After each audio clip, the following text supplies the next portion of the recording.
आज बढ़िया पाए हैं कहना बा कैसे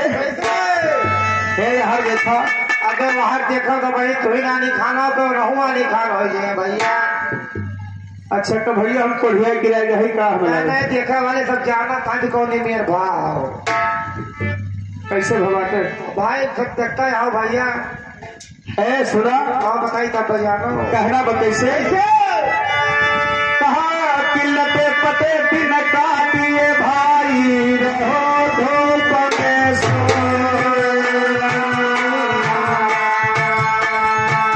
अरे वही जगह दिन सोया कलम जो हजार पात कुछ होया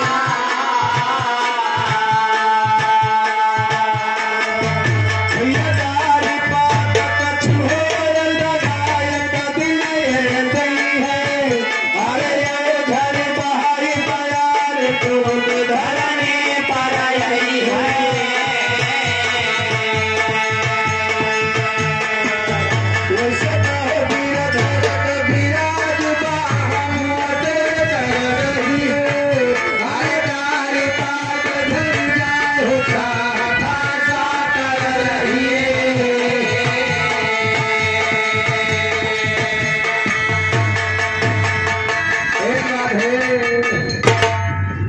बात बतावा। एक बात नहीं कई बात पूछो कि दुनिया संसार में सबसे चंचल कौन चीज होता है? कुकुर मोर भैया कुकुर। इनका सबसे चंचल कुकुर मिली है। हाँ कहा दुनिया संसार में सबसे चंचल कुकुर ही होती का हो? हाँ भैया कुकुर नहीं होती। हाँ सुना हम बतावत थे कौन कौन चीज चंचल होती है। कैसे? कहा कि घोड़ा चंचल हो सभा चाल दिखावे, वैसे हाथी चंचल हो सभा चोर उठावे, वैसे बेटवा चंचल हो पकई गया करावे, वैसे बिटिया चंचल हो गुलामा दाग लगावे, वैसे कहो वीर भरत विराज झोठया हमारा पाई, अरे हम हृदय सहाय दक्षिणा चाली माई।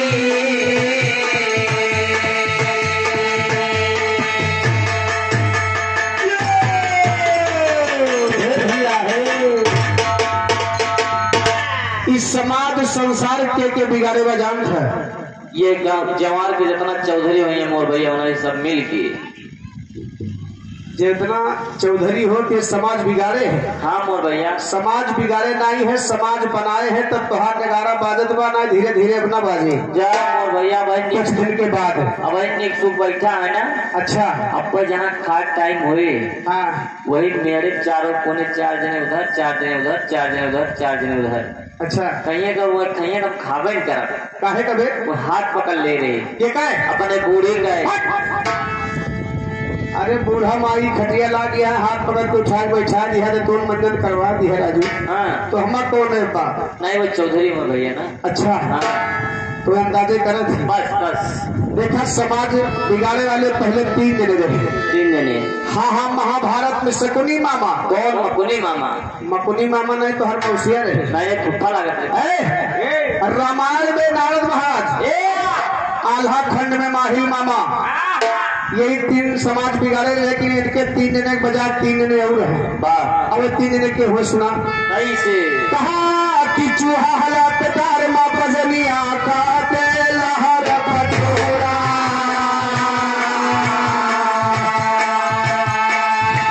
अरे सदा बिगाड़े 3 जने रामा चुमुल चोटिया चोरा, भैया चुमुल चोटिया चोरा बैठक निभात लगावे, अरे मारे गहरा हाथ जहाँ कतय अवसर पावे, कहे वीर भरत विराज सुना है मोर कमैना, अरे यही 3 मर जाय तनिक रोवे ना नैना।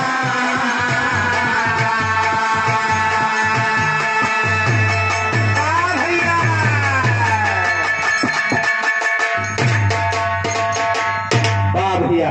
ये तो रही ना आज कोट की बात और 2 लाइन गाने के बाद। 2 लाइन गाने की बात थी मास्टर, लेकिन आगे 4 लाइन के 12 मासा सुना कर बाद बिरहा सुना दिया।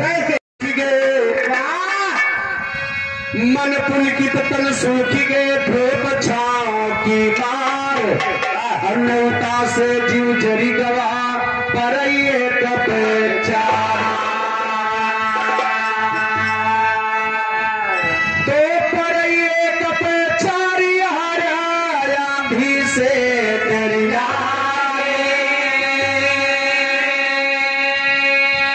अब भूसा ना उड़ी जाए किसान आसमान काटा। हाँ भैया अब 4 लाइन 12 मासा की गीत में कहना कैसे? कहना दुल्हन अपने पति को बड़ा बड़ाई करत है। कहा था कैसे भैया? कैसे? अरे तो सैया लाए मार गवनवाया सुपुरावन की पाई, बलमा लाए मार गवनवाया सुपुरावन की पाई, भैया लाए मोर गवनवाया सुपुरावन की पाई, राजा लाए मोर गवनवा गला मुखावन की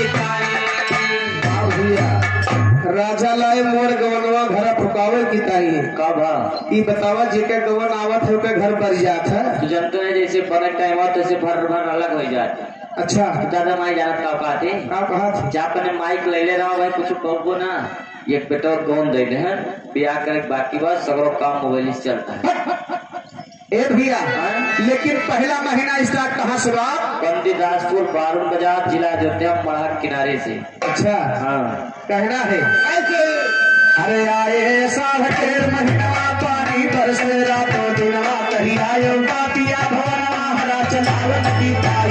कही आयो बातिया भवनवा हरा चलावन की ताई कही आयो बातिया भवनवा हरा चलावन की ताई कही आयो बातिया भवनवा कही आयो बातिया कही आयो बातिया भवनवा हरा चलावन की ताई कही आयो बातिया भवनवा हरा चलावन की ताई कही आयो बातिया भवनवा हरा चलावन की ताई। ओ भैया आषाढ़ के बाद सावन आवत है। सावन के महीना में जेके घरे नहीं जाते परदेश में छाए रहते है। मान लियो नाचे चला गया बताओ नाचे नहीं तो हर मूड काटेगा है लौटी है कहना कैसे सावन के महीना में हर सावन तीज गजरिया कारी झूला पड़ा कदम की गारी कही आयो तो कदम हजारी प्रेम लगावन की थाई कही आयो बाबल हजारी प्रेम लगावन की थाई कही आयो बाबल हजारी प्रेम लगावन की थाई कही आयो बाबल हजारी कही आयो बाबला कही आयो बाबल हजारी प्रेम लगावन की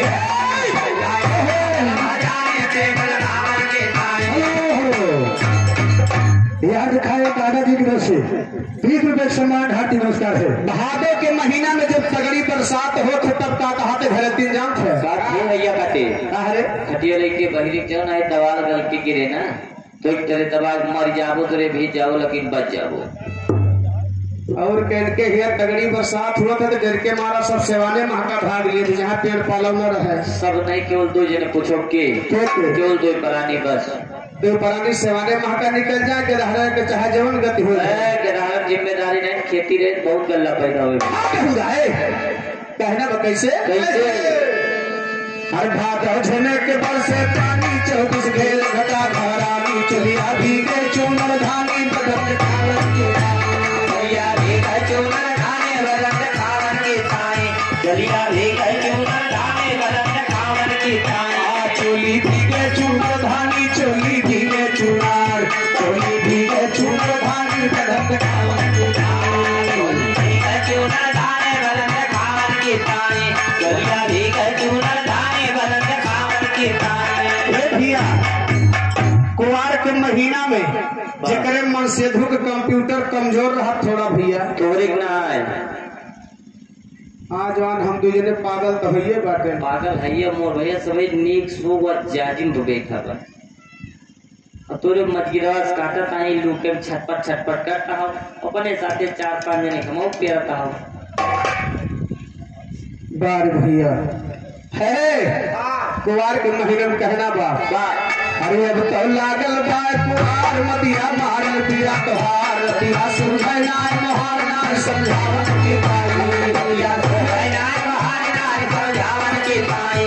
पिया सुनय नाय मोहार नाय समझावन की ताई पिया सुनय नाय मोहार पिया सुनय नाय मोहार नाय समझावन की ताई पिया सुनय नाय मोहार नाय समझावन की ताई पिया सुनय नाय मोहार नाय समझावन की ताई। भैया कुआर के बाद कार्तिक आ जाते कार्तिक में एक टहल और भदरा जात भैया कार्तिक में एक टहल और भदरा जाते कौन काम है इलेक्शन वाला अरे आवा कार्तिक मास रंगीला सगरो दहिया होइए पीला यो मन होइला फिल्म ढीला बैठ बुलावा ढीला ढीला बैठ बुलावा के ताई ओकर होइला ढीला ढीला बैठ बुलावा के ताई आयो बन होइला ढीला ढीला जो बन होइला ढीली बन होइला ढीला ढीला बैठ बुलावा की ताई कौन कुमार इनकी तरफ से 20 रुपए सम्मान है। भैया अगहन का महीना सबसे खतरनाक अगहन का महीना होता है अगहन के महीना चहलवंडा के ऊपर उतरा हुए भैया व्यापा हुए वो कई आत्मा जानत हुए वो का आत्मा नहीं मोहन बच्चा का छोटा है संतोष कुमार ढोल की पुलवा 20 रुपए सम्मान है और का मुहान रोचा घसोटा हुए न हो कान वान फाट गया है हम उस दिन घरे ना रहे कहाँ छिंद भाई सियाराम वो रुदौली घाटी से 100 रुपए सम्मान है हम घरे में गंजी पिया लावे अच्छा तोहरे भैया गंजी बिया मिला हेलो राम जी भोग तोला के घाटी से 20 रुपए सम्मान है कहना बा कैसे इतना महान बात मोर भैया 200 रुपया तोला अच्छा तोला हाँ भैया ए भैया लेकिन कहना बा कैसे कैसे अरे आए हैया दहन के मासा अब बढ़िया फोड़े लागी थासा अब बिन बालम के जिया उदासा प्यास बुझावे न की पाई बिन बालम के जिया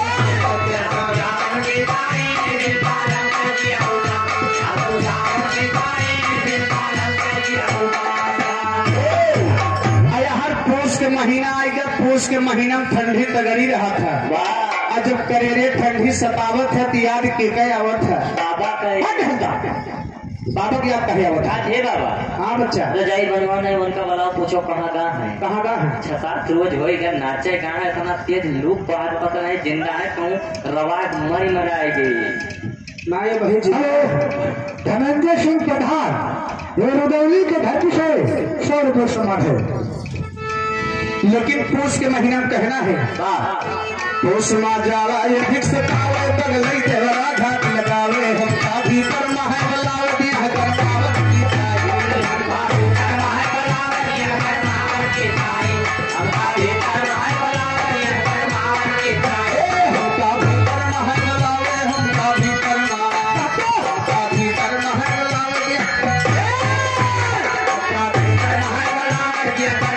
की ताई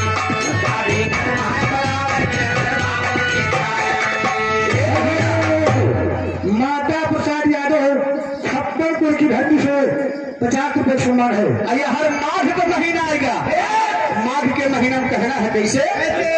हर माघ मास चले कोल्हारा लंबे झागत यहाँ बहारा जाके फौरन सीटी मारा रात बितावन के पानी जाके फौरन सीटी मारा रात बितावन के पानी जाके फौरन सीटी मारा रात बितावन के पानी जाके फौरन सीटी मारा जाके फौरन सीटी जाके फौरन सीटी मारा रात बितावन की पाई जाके फौरन सीटी मारा रात बितावन के पाई जाके फौरन सीटी मारा रात बितावन के पाई जगन्नाथ यादव 56 की धरती से 20 रुपए सम्मान है सबसे बढ़िया महीना फागुन का रहा था फागुन के महीना में दूर रिश्तेदारी कटता ही नहीं जाना चाहिए कहाँ कहाँ जानते हैं ननियोरे मौसियाने कब जाए ना और का ननियोरे मौसियाने में चिर्री गिरे डर रहा जाओ मरीन जाओ पर नहीं हुआ गया मान लियो क्यों पिटियाउत मौसी निकट पड़ा हुआ काबे अच्छा पिटियाउत मौसी हाँ मार दे साथ का गुम्मा अच्छा लाख का सोचिया मोहित ना हाँ तुरंत आधा मर जाबो आधा में नहीं किस मारा था का वो कुछ जने कोमम नहीं जाते और का अच्छा जब कोमम चला जाए तो आधा मरे जाना हाँ भैया बड़ी भाग रहा चाहे वापस आ जाए हाँ ए भैया फागुन के महीना में ससुराली सढ़वाने नहीं जाए चाहिए भैया जा मोर भैया संसार में दूसरी रिश्ता जबता बोल छोड़ा जाओ यहाँ कौन कौन देवतम हनुमान रिश्तम सरवान अब बाकी रिश्तेदारी रास्ता भूल जाए भैया पलटे होएगा नहीं गया ना सिद्धार्थ कुमार पूरे भवन 100 रुपए सम्मान है मास्टर फागुन के महीना में कहना है और फागुन चले पीरी रंगा नारी हो नारी होई के नंगा लौटे जो बन लखा में ढंगा चली भी रोवन की ताई लौटे जो बन लखा में ढंगा चली भी रोवन की ताई लौटे जो बन लखा में ढंगा चली भी रोवन की ताई राम और भैया पांडे प्रभा 20 रुपया भैया कहा दिल नमस्कार बा ए भैया आई अब तो चैत लागी का सैया अब तो चैत लागी का सैया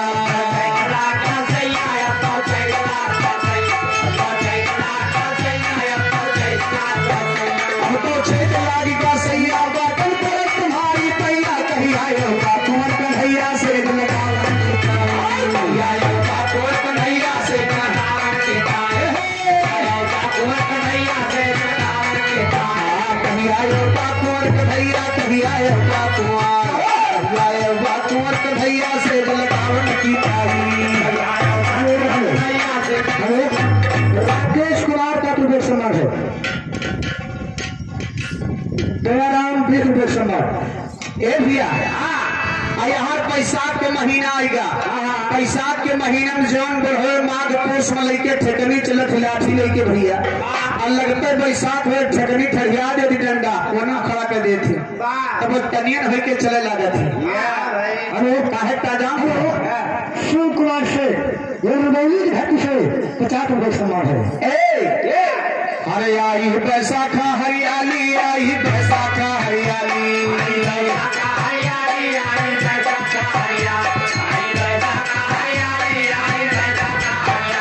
आई बैसाखा हरियाली सूख गई उठे दयाली बुढ़ो दादा दिए भिगाली गले लगावन की ताई, बुढ़ो दादा दिए भिगाली गले लगावन की ताई, बुढ़ो दादा दिए भिगाली गले लगावन की ताई, बुढ़ो दादा दिए भिगाली, बुढ़ो दादा दिए भिगाली गले लगावन की ताई, बुढ़ो दादा दिए भिगाली गले लगावन की ताई, बुढ़ो दादा दिए भिगाली गले लगावन की ताई। अब तो लागल बाटे जेठ गोरिया गई सजरिया ले दुल्हा हंसके चुम्मा लिया फिनाल खिलावन की ताई, चुम्मा लिया फिनाल खिलावन की ताई, दुल्हा हंसके चुम्मा लिया फिनाल खिलावन की ताई। 12 मासा के दस्तान, 12 मासा के दस्तान, 12 मासा के दस्तान, 12 मासा के दस्तान, 12 मासा के दस्तान, 12 मासा के दस्तान गावे नंदलाल चौहान पागल भय गुरु मन राज के लावत की ताई, गुरु मन राज के लावत की ताई, पागल भय गुरु मन राज के लावत की ताई, पागल भय गुरु मन राज, पागल भय गुरु मन राज, पागल भय गुरु मन राज के लावत की ताई,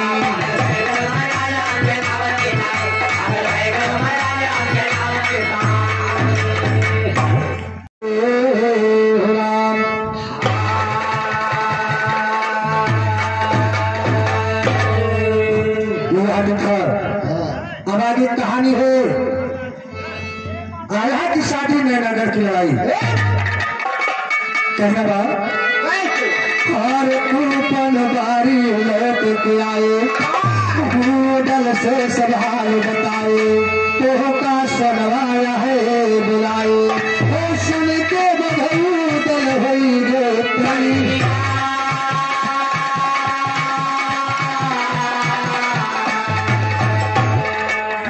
बघौदल तैयार हो लागे हथियारा, बघौदल तैयार हो लागे हथियारा, कहलिया कहलिया कटारी पे बांधे भूगल पहुँचे बेनुल के लग पिठिया पे हथियारा, भूगल कहा कि हरे बेनुला हो नैना का हरियारा, कराई दिया भौजी से तोहरेगा को सहारा।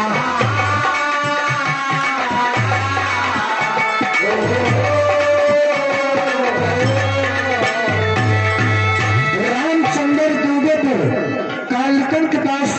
50 रुपये सम्मान है। घर कराई दिया भौजी से तोहरे बात कहा बेलुआ का खाए बल हमर कराना जियत भाई महीना माँ बाप होता ही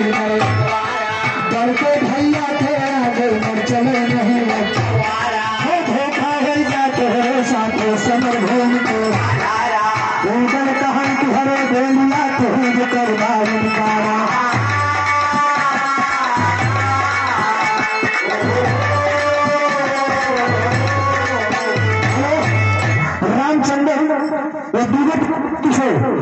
सम्मान है। सम्मान भैया को हाथों में साथ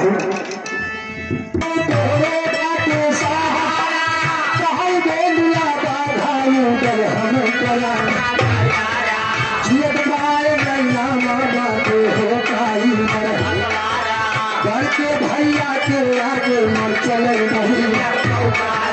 धोखा हो जाए तोहरे साथ समर घोर के उंगल कहा कि हरे बेलुआ तोहरी कर बात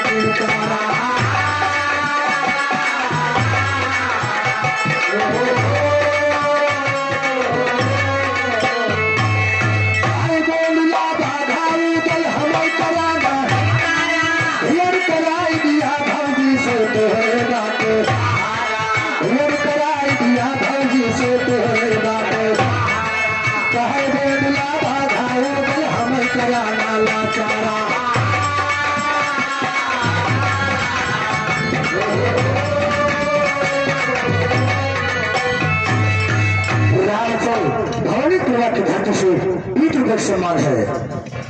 कहा बोलिया भाई गई हमल कला नाला जीव भाई नहीं नामा बात होता है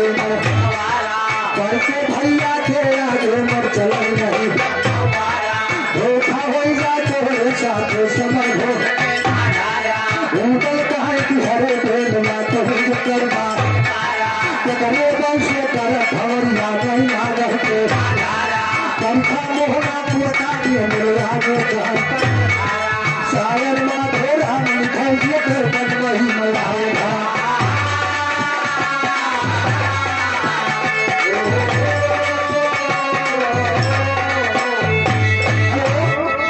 राजन मलिकपुरा दूसरी का समाज है। यह दिखा मुगल अपने बेदू घोड़ा के पास जाके और बेदू से कहा कि यार तुम्हें नहीं ना अगर चलेगा रानी सोना से मुलाकात करे बड़े मगर बेदू घोड़ा साफ साफ इनकार कर दिया। तो उधर अपने बेदू घोड़ा को समझावत कैसे हुआ अरे उदल कहे बेनुला बोला अरे अमृत माया कृष्णा खोला लौट सोनमती के बोला कर लौट सोनमती के बोला कर सोनमती के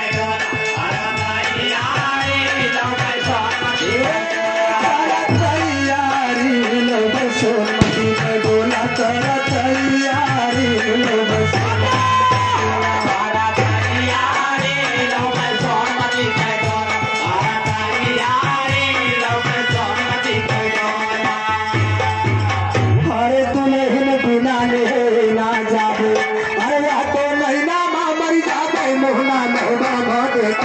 सोना तेरे धारी सोना मोहना ना देखो सोना पारा धारी मोहना मोहना ना देखो सोना पारा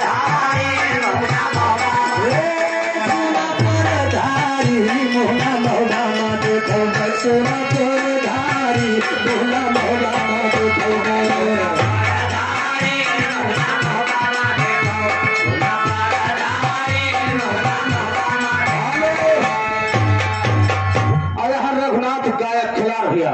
रुदौली की धरती से 20 रुपए का पुरस्कार है। पार्टनर से लाख खंडार है आशीर्वाद कामना है। अरे केवला है बहुत समझाए इधर यादव 56 कोट की धरती से 50 रुपए का सम्मान भैया को बहुत प्राप्त है। अरे केवला है बहुत समझाए अरे लौटा ना बिना तुले ही बताए चाहे कर कटी जाए बोली चाहे कर कटी जाए बोली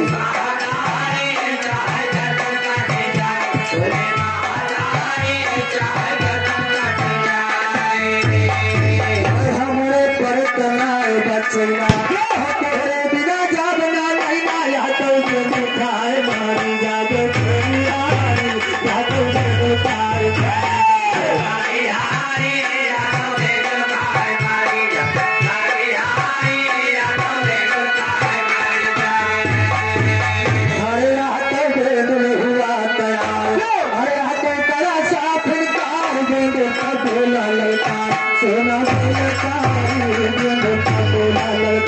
सोना वाला गाने रेणु का बोला ललका सोना वाला गाने रेणु का बोला ललका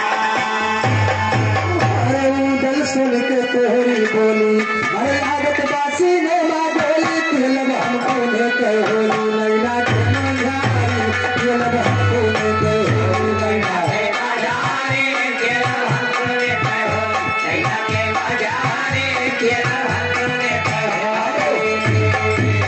श्री बहादुर भैया भवन के परवा के धरती से 4 रुपए का सम्मान भैया कहा देते अरे छक्का बड़े बड़े के छोटे अरे गीला नहीं ना होते टूटे रमा बड़े बड़े जान के भूले यारी रमा बड़े बड़े जान के भूला हो यारी रमा बड़े बड़े जान भूले हो यारी रमा बड़े बड़े जान अरे पिया दुल कहा उदय सिंह साजा सबला बन हथियार खाली बाबे मिलके जान कर खाली बाबे मिलके जान कर खाली बाबे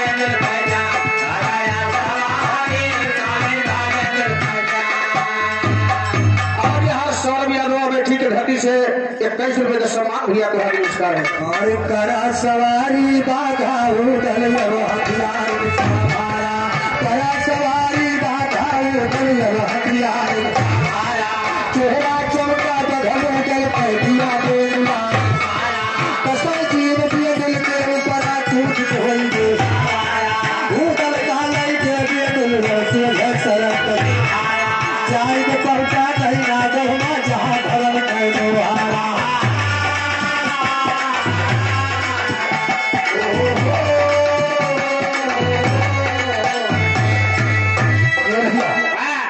उदल कलैके बेदू घोड़ा नैना कर जा रहा है मगर चाट कैसे अरे उदल जाती है नैना तो भाई करे सोनवा से दीवार और भयो भी अदल घुमड़ के सवार अरे उदल कलैके हुआ भी अदल घोड़ा ये जैसा लगवा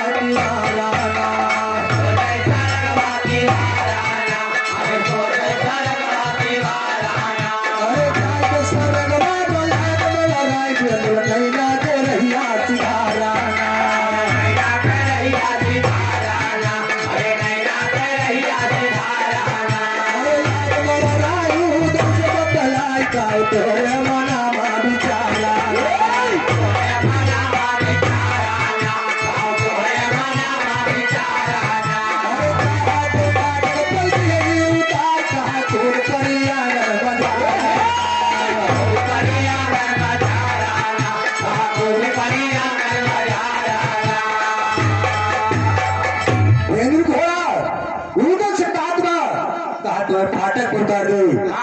कहा रानी सोना के लेके आना रही बा उखाड़ करेगा ना कहतवा उतर करे कहतवा मगर होटल ने क्या जवाब दिया अरे होटल का है भी अनुलय नाम को दबा तीन में कई बनवासी तारा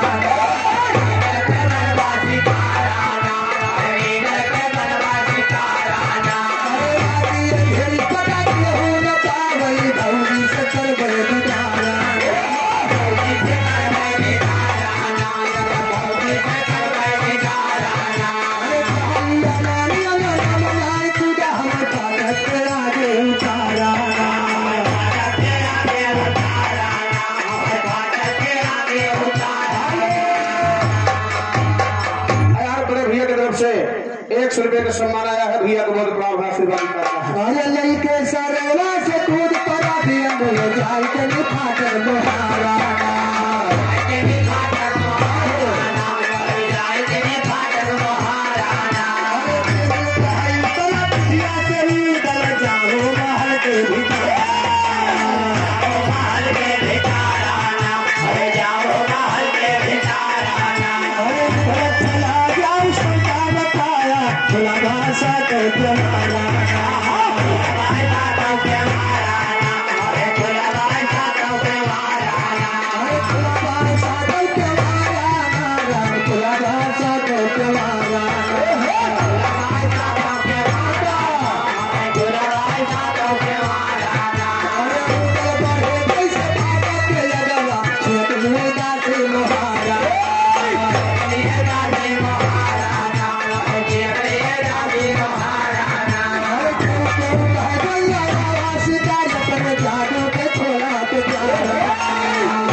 वहाँ पे 80 लोग पहरा लगा थे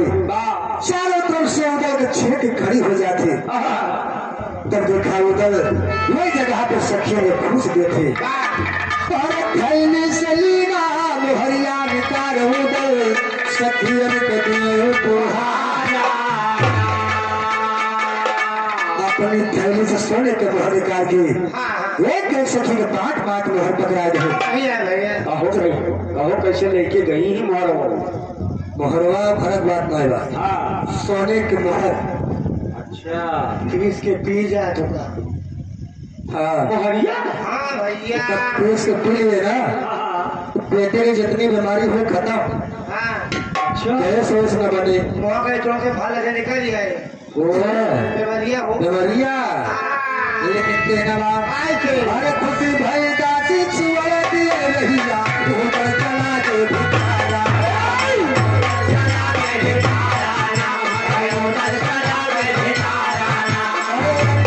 अपनी भौजी के चढ़ो मनवा बिचारा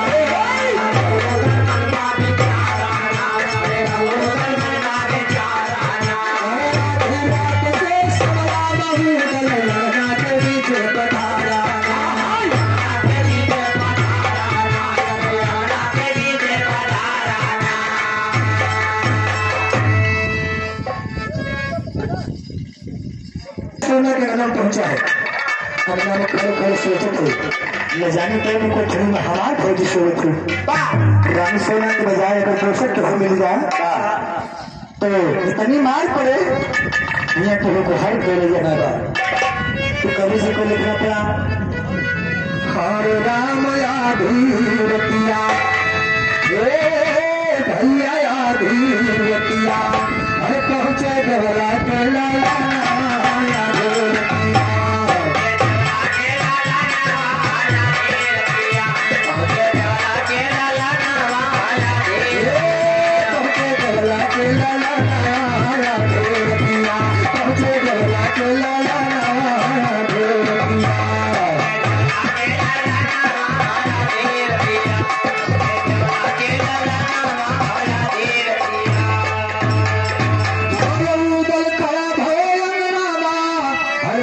मुख रहे निहार हर कौने अंका पसंद बाटे हर कैसे हो दीदार हर गोला तेरा से सुबह आया रतिया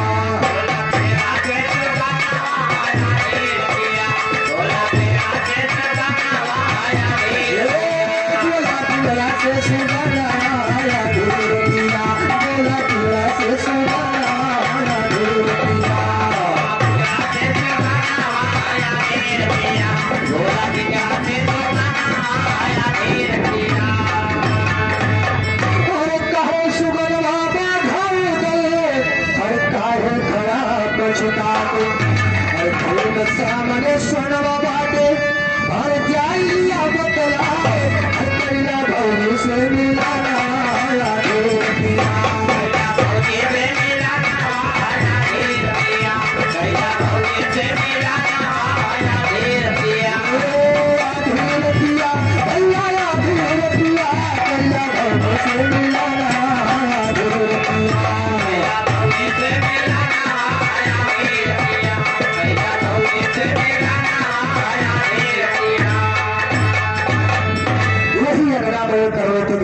बाबूजी वही पेड़ में सुनकर टांगा हुआ जोर सुनकर पार्टी लोग के दिए महुआ रहा जब वो कल का देखत बात पहचान लेत बा वही सुगना से उड़े का इशारा करत बा ऐसे सामने वाले को थोड़ी में तो हाथ होती सोच थी चाय के मुलाकात करेगा सुगना का इशारा उधर पाए तो सामने वाले कोठरी के पास पहुंच गई कहना बा पहुंच गए सोनवा को लगे जगाओ खुदा न सोन मती को हर मतिया भी कल जाओ उस सोचे कलमा से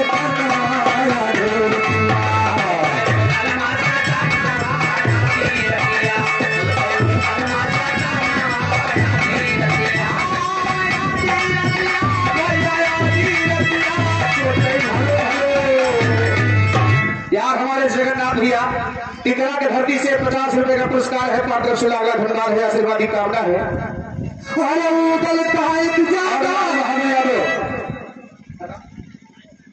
रामपुर की धरती से 23 रुपये का पुरस्कार भैया बड़ा नमस्कार वाह भैया। यार भैया के फरमाइश बा कि राजा मोरन ध्वज के विरहा सुना दिया।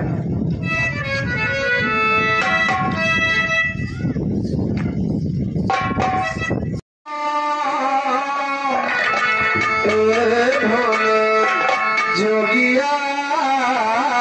हो राम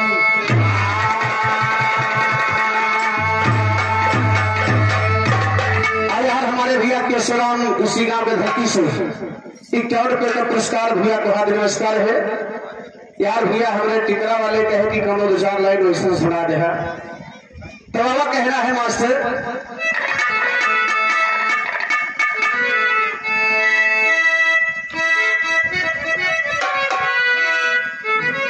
वाह वाह। अरे रामचंद्र सुरधाम गए, अरे रामचंद्र सुरधाम गए, यह अवधान नगरिया बाकी बाई है अवधान नगरिया बाकी बाई अवधान नगरिया बाकी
जितनी नदियां थी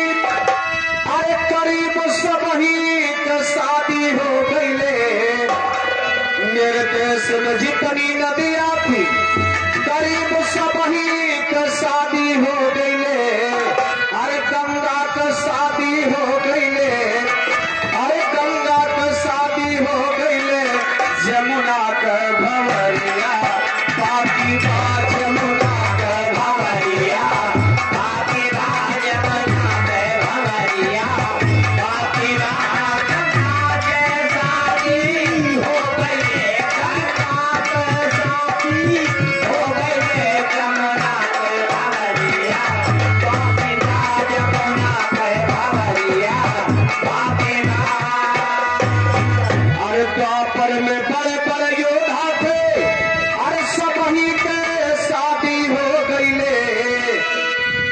में बड़े बड़े योद्धा थे, अरे सब ही के शादी हो गई ले। अरे भीष्म का शादी हो गई ले, भीष्म का शादी हो गई ले। धृतराष्ट्र के भंवरिया बाकी बात धृतराष्ट्र का शादी हो गई ले। भीष्म के भंवरिया बाकी बात भीष्म के भंवरिया बाकी बात धृतराष्ट्र का शादी हो गई ले। इतिहास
अर्जुन सुन ले चल कहे अब कैसे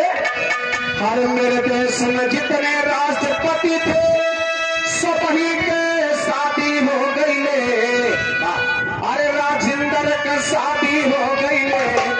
भारत का प्रथम राष्ट्रपति अरे राजेंद्र का शादी हो गई ले अब दिल के भंवरिया काकी भाई अब दिल के भंवरिया काकी भाई अब दिल के भंवरिया काकी राजेंद्र का शादी हो गई राजेंद्र का शादी हो गई अब दिल के भंवरिया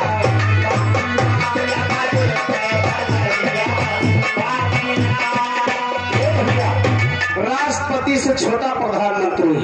कहना बात मेरे देश में जितने प्रधानमंत्री थे अरे सभी के शादी हो गई ले अरे मोदी का शादी हो गई ले बेशक नहीं रखे लेकिन सदिया कह रहे शादी करके भगा दिए लेकिन द्वितीय हो सदिया भय रही हर मोदी का शादी हो गई ले अटल जी के भवरिया काकी भाई अटल जी के भवरिया काकी भाई अटल जी के भवरिया काकी राम मोदी के शादी हो गई मोदी के शादी हो गई अटल जी के भवरिया काकी भाई अटल जी के भवरिया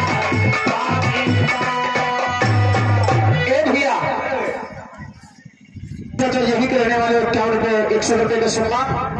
बहुत बहुत धन्यवाद आशीर्वाद की कामना है लेकिन अब प्रधानमंत्री से थोड़ा नीचे आ जाए कहना हो कैसे अरे मेरे देश में जितने मुख्यमंत्री थे अरे सभी के शादी हो गई ले अरे मुलायम का शादी हो गई ले तो बिहार के अरे मुलायम का शादी हो गई ले मायावती के भंवरिया काकी मायावती के भंवरिया काकी मायावती के भंवरिया काकी मुलायम के शादी हो गई मुलायम का शादी हो गई मायावती के भंवरिया काकी मायावती के भंवरिया लेकिन देखा प्रेजेंट टाइम में आ जाता है कैसे ऐसे मेरे देश में जितने बिरहा गायक थे अरे करीब सभी के शादी हो गई ले अरे माधव का शादी हो गई ले रजनी के भंवरिया बाकी रजनी के भंवरिया बाकी रजनी के भंवरिया बाकी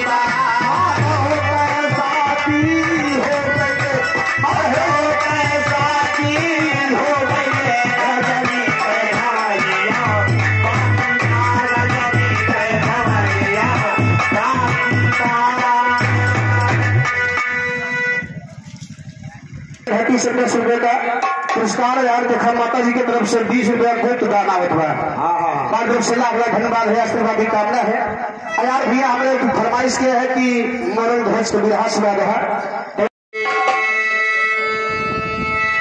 मैंने प्रसंग उठाया भगवान कन्हैया और अर्जुन जी में संवाद चल गया अर्जुन जी ने भगवान कन्हैया से कहा कि सबसे बड़े भक्त है तो हम हैं आपके बाकी हमारे सिवा तुम्हारा कोई भक्त नहीं है भगवान कन्हैया ने कहा कि नहीं अर्जुन ये तुम्हारी भूल है पृथ्वी वीर से खाली नहीं है तुमसे बड़े भी हमारे भक्त पड़े हुए हैं अर्जुन को अहंकार हो गया घमंड हो गया अर्जुन ने कहा कि मैं आपके उस भक्त का पहचान करना चाहता हूं कि हमसे बड़ा भक्त आपका कौन है तो देखा भगवान कन्हैया जी और अर्जुन महाराज अपना भेष बदल करके भक्त की पहचान कराने जाते लेकिन कैसे भैया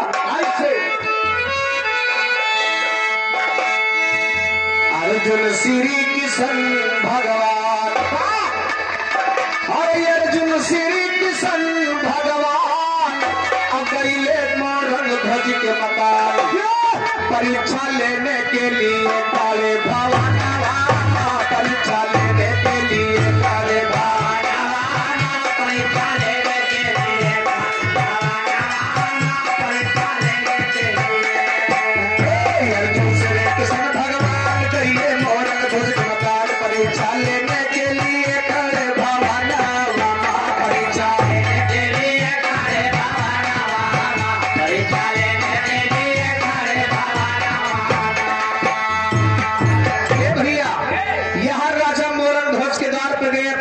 वेश बदल करके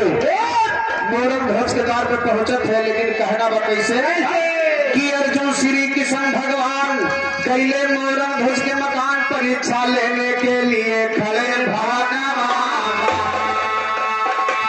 अरे राजा बड़े प्रेम से धाये दोनों हाथ जुअर सिर लाए, और राजा कृष्ण का बैठाए दैया समावाना, राजा कृष्ण का बैठाए दैया समावाना, राजा कृष्ण का बैठाए दैया समावाना, राजा कृष्ण का बैठाए दैया समावाना, दैया समावाना, राजा कृष्ण का बैठाए दैया समावाना, राजा कृष्ण का बैठाए दैया समावाना। बोलो यादव भैया, इसी गाँव के धरती से 4 रुपए का सम्मान भैया को हाथ नमस्कार है। राजा मोरंग ध्वज भगवान सोचत है कि आए हुए मेहमान भगवान स्वरूप होते हैं, बड़े आदर भाव से सम्मान से बैठाए बाबूजी। और राजा मोरंग ध्वज की औरत भगवान कन्हैया के चरणों को धो करके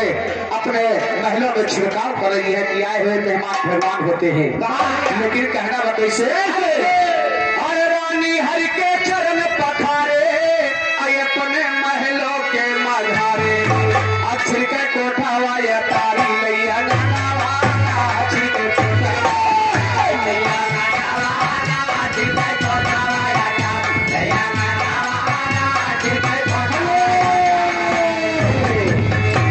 राम रूप यादव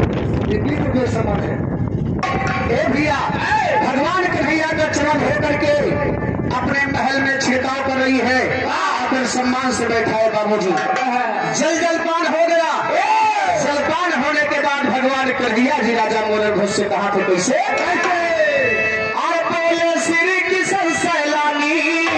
और राजा सुनन यहाँ बड़ा दानी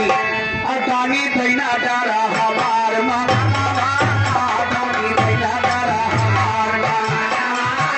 दानी दैना डारा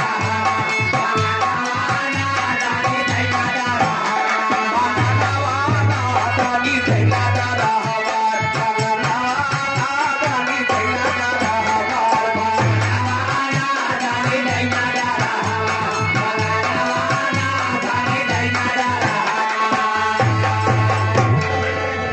रामचंद्र यादव इसी गांव की धरती से 50 रुपए का पुरस्कार। रामचंद्र यादव इसी गांव की धरती से 50 रुपए का पुरस्कार भैया को बार बार बड़ा भैया आशीर्वाद की कामना है। लेकिन कहना बताइए से भगवान कन्हैया जी राजा मोरंग ध्वज से कहे हे महाराज आपकी चारों तरफ चर्चा है, चारों तरफ बड़ा नाम है कि आप बहुत बड़े दानी हैं। राजा मोरंग ध्वज ने कहा जो आप सुने हैं प्रभु सही सुने हैं। ए भैया कहना बताइए से बोले श्री कृष्ण सैलानी राजा सुन यहाँ पर दानी दानी दैना डारा हमारे मगन अरे राजा कहने लगे कर जोरी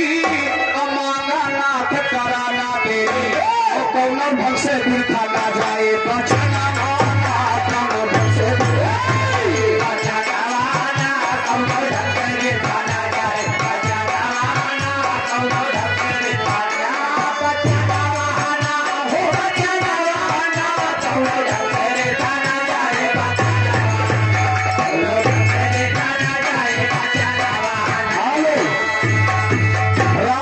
भैया 56 कोट के धरती से 100 रुपए के सम्मान भैया को बार प्राप्त है। ए भैया राजा मोरंग ध्वज के है भगवान कन्हैया से आप भी मांग सकते हैं, जो इच्छा हो मांग सकते हैं। भगवान कहे कि अच्छा जीवन मांगत कौन दे देगा, कहे बिल्कुल नहीं। तो देखा भगवान कन्हैया राजा मोरंग ध्वज से मांगत होगा अरे ये इतना मांगने है हमार अपना ध्वज लालन त्योहार और हमारे सिरे के करावा तो भजन हमारे सिरे के करावा हमारे सिरे के करावा तो भजन हमारे सिरे के करावा तो भजन हमारे सिरे के करावा तो भजन हमारे सिरे के करावा तो भजन। यार हमारे ब्रजेश भैया दुर्गापुर के धरती से 100 रुपए का सम्मान भैया को बार बार है आशीर्वाद की कामना है। राजा मरम भोज से कन्हैया जी कहे कि देखिए जो आपका लड़का दामाद हो है उसका दाहिना अंग हमारा शेर में भोजन में मांग रहा है। इतना सुनते तो राजा के होश उड़ गया कि यार ये क्या मांग रहे हो। कहना बताइए से अरे सलमा शेर रहा ये कभारी अब बैठा कृष्ण की गुरवारी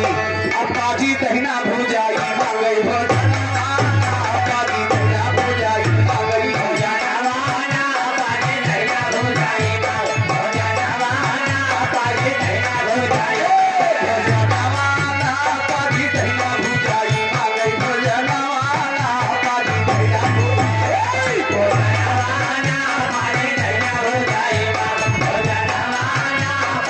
दहिना भूजाई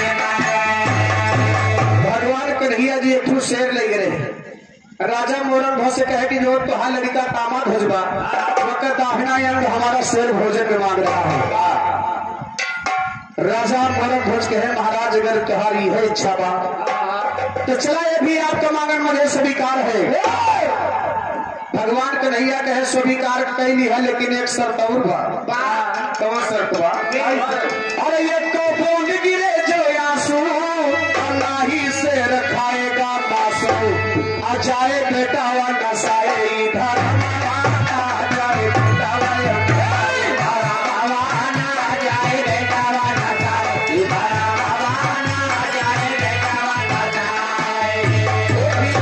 भगवान कन्हैया कहे कि लेकिन तुम्हारे दोनों प्राणी की आंखों से आंसू नहीं आना चाहिए। राजा मोरन भोज कहे जा प्रभु अगर तुम्हारी यह इच्छा बा तो दोनों प्राणी की आंखों से आंसू नहीं आएगा। अब देखा भगवान कन्हैया के बात को मान करके दोनों प्राणी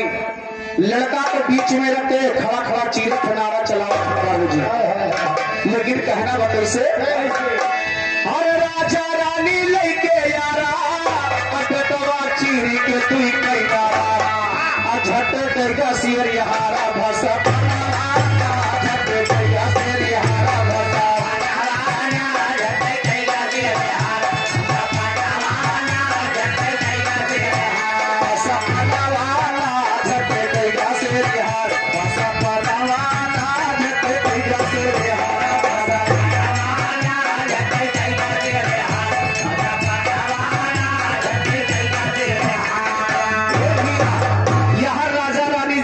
चलाने लगे बाबूजी आरा चलाने लगे तो वही समय अपने यहाँ कि तारा बाना ने गाया है। तारा बाना फैजाबादी ने बड़ा सुपर हिट गीत गा रही लेकिन गायक आ रही कैसे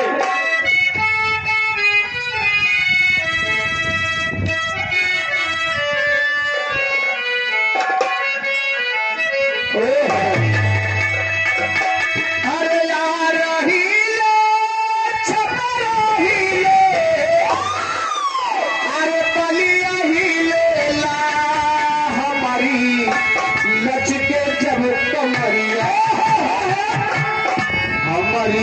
लचके जब कमरिया सारा जिला ही लेला हमारी लचके जब कमरिया सारा जिला ही लेला हमारी लचके जब कमरिया सारा जिला ही लेला हमारी लचके जब कमरिया। राहुल कुमार बेलोरो वाले इसी गांव के घाटी से भवन की पुरवा ये 100 रुपये सम्मान है। भागत यादव लाला पुरवा मिठनेपुर के घाटी से 100 रुपये का सम्मान है। पात्रों से लाख लाख भंडार है आशीर्वाद कामना है। सचिन कुमार भवन की पुरवा के घाटी से 50 रुपये सम्मान है। ये भैया समझैया बहुत कुछ समझे नहीं है लेकिन आरा हिले छपरा हिले बलिया हिलेला ये जितना नाम गिनाया है सब जिला है भैया सब जिला है लेकिन बिहार में है। आरा हिले छपरा हिले आरा तो दोनों प्राणी चलते रहे भैया के ऊपर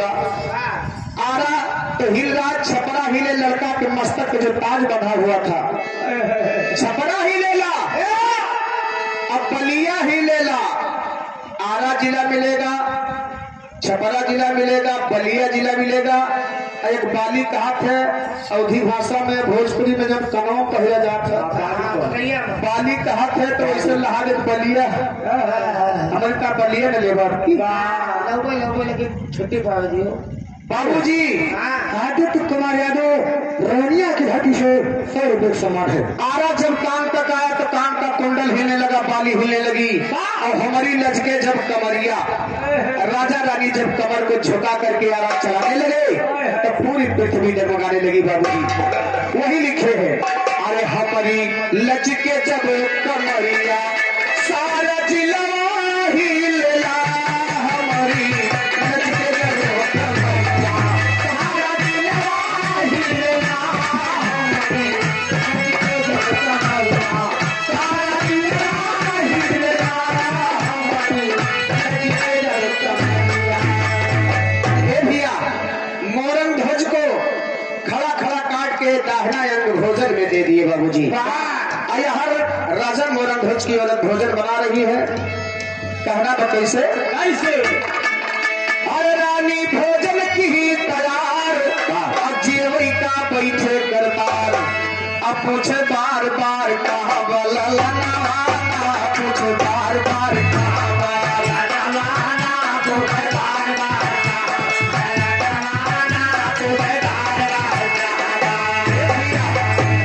भगवान कन्हैया अर्जुन जब भोजन करने बैठे राजा मोरंग ध्वज के यहाँ, तो राजा मोरंग ध्वज की औरत 2 थाली में भोजन लेकर के आई। भगवान कन्हैया कहे कि 2 थाली में भोजन नहीं, भोजन लाइए 3 थाली में।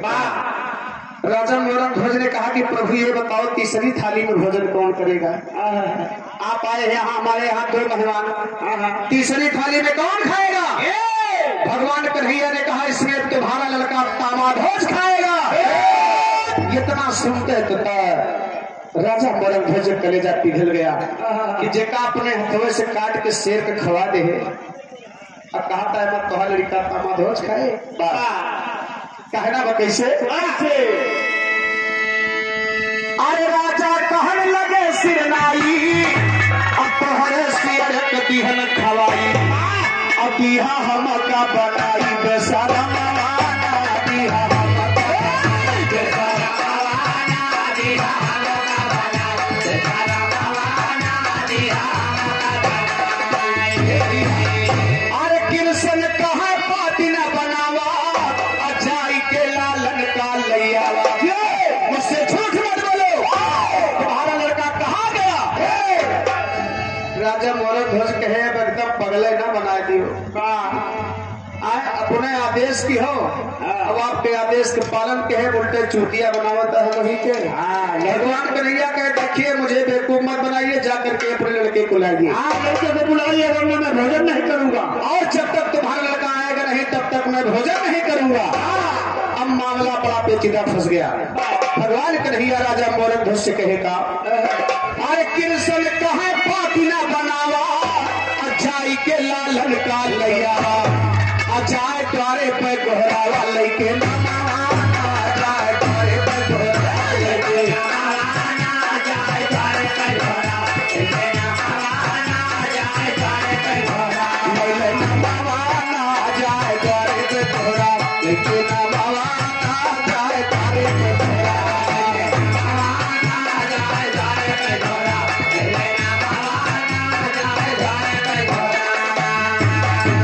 शिवनाथ यादव भैया हमारे इसी गांव के धरती से 51 रुपए के सम्मान भैया को प्रणाम है, आशीर्वाद की कामना है।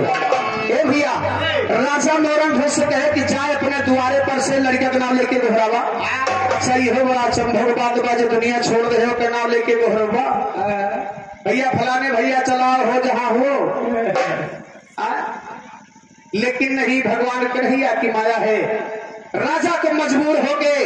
जा करके द्वार पर अपने मरे हुए लड़का की आवाज लगा रहे हैं, लेकिन कहना बा कैसे कैसे, अरे नावा 3 बार दोहरावा, तामाध्वज का सामने पावा। जैसे 3 बार आवाज लगाए, लड़का जिस स्थिति में खेल रहा था उसी स्थिति में दौड़ता हुआ भगवान के पास आया, अपने पिताजी के पास। राजा मोरंग ध्वज खुश हो गए, कहीं वारे प्रभु वारे माया। कहना बाब, अरे नावा 3 बार दोहरावा, तामाध्वज का सामने पाया, असायर गाँव माता दी नहीं पाया, असायर गाँव माता दी पाया, असायर गाँव माता दी पाया,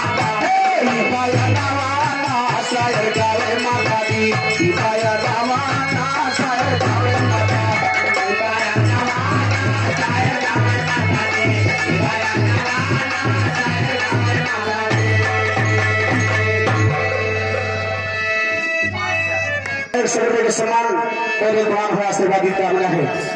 श्री राम असिया विराज तोहरे पाम बाटे अवधपुरी में धाम, नाम जाहिर अब जगत में तेरा।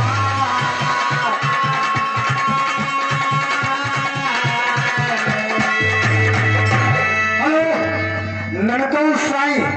परवानी के पूर्वा की धरती से 100 रुपये समान हाथी नमस्कार है। तो नाम जगत में जाहिर भगवान तुम भक्त के रखवारे, नाम जगत में जाहिर भगवान तुम भक्त के रखवारे। अवधपुरी माँ जन्म लिया कौशल्या जी के दुलारे, सखी लोग सोहर गाँव राजा दशरथ के दुआरे, सखी लोग सोहर गाँव राजा दशरथ के दुआरे। भया सयान पान से अपने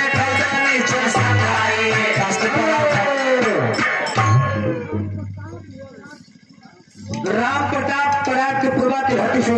21 रुपये समान है। आकाश से परा भक्तन पर जब नरकन से लेते आकाश से परा भक्तन पर जब नरकन से लेते अवतारी, भरते यही भार स्वामी अपने भक्तों को तुम्हारे। बादशाह के ताया से नया ज्ञान हमें तारी, और हमारे मन मंदिर माँ देवी तुम काया सजाई।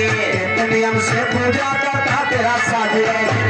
और छोट बड़े भाई को है प्रणाम हमारा, छोट बड़े भाई को है प्रणाम हमारा। राम फिर यादव कहते कि बैठ रहा साहब और बैठ रहा चुप मारे पर तो सुनो ज्ञान लंकापति राजा रावण पाटी लंकापति राजा रावण पाटी देश देश से सेना लेके मार काट मचवाना, तपस्या से शंकर के मनमानी पर किया, तपस्या से शंकर के मनमानी पर तीनों लोग की आपस में झंडाया पल्ला। एक रोज राजा रावण पुष्पक विमान सजवाना, वो मैं चला बैठ के रावण फातिल में हर्षावाना। पवन वेग चलता विमान पर कुछ दूरी पे आगे मिला हिमालय पर्वत पर विमान रुकवाना, आगे मिला हिमालय पर्वत पर विमान रुकवाना। वही हिमालय पर एक सुंदर नारी हुई रवाना, 16 बरस मरिया सिर के ऊपर जटा बढ़ावाना। तीनों लोग वहाँ इतनी सुंदरता क्यों ना आवाना, जैसे विधनायक साचे मायन कायल बनावाना, जैसे विधनायक साचे मायन कायल बनावाना। एक मोहिनी रूप हुआ मोहित राम ललचावाना, राम धीरजिया दे कहते जस कंकर बात चला। एक समय के बाद लंकापति राजा रावण आकाश पाताल धरती जीत लिया, आकाश पाताल धरती जीत लिया।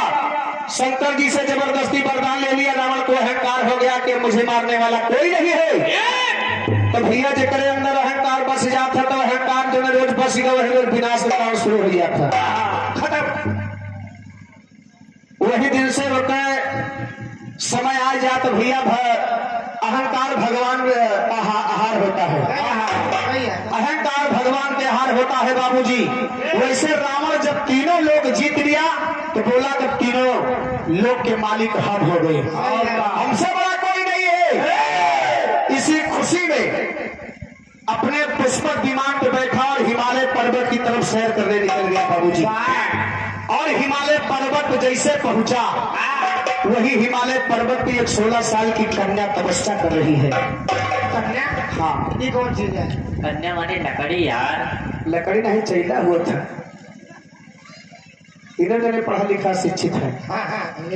कन्या माने लड़की होता है। उड़ गए उड़ गए। ऐसी नहीं तो ऐसी हुई है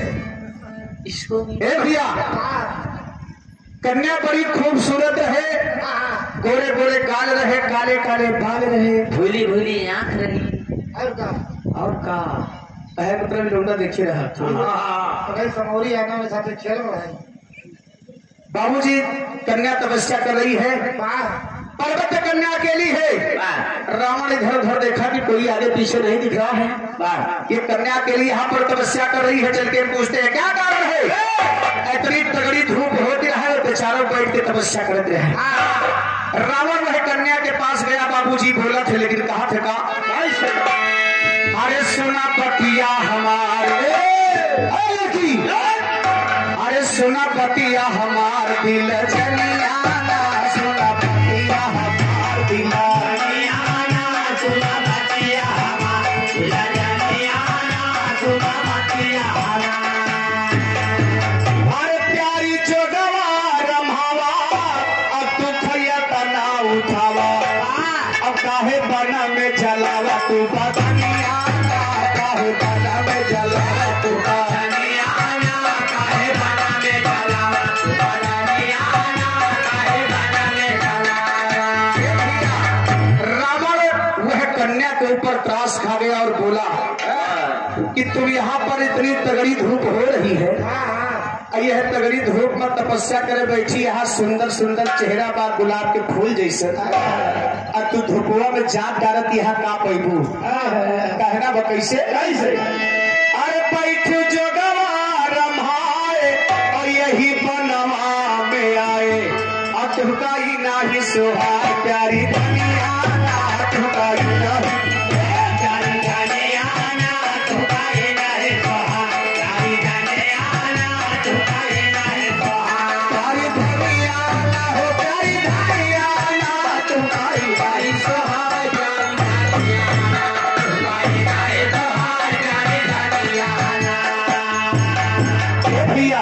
रावण कहे हमार बात माना ही जोगर भाव बंद कर दा,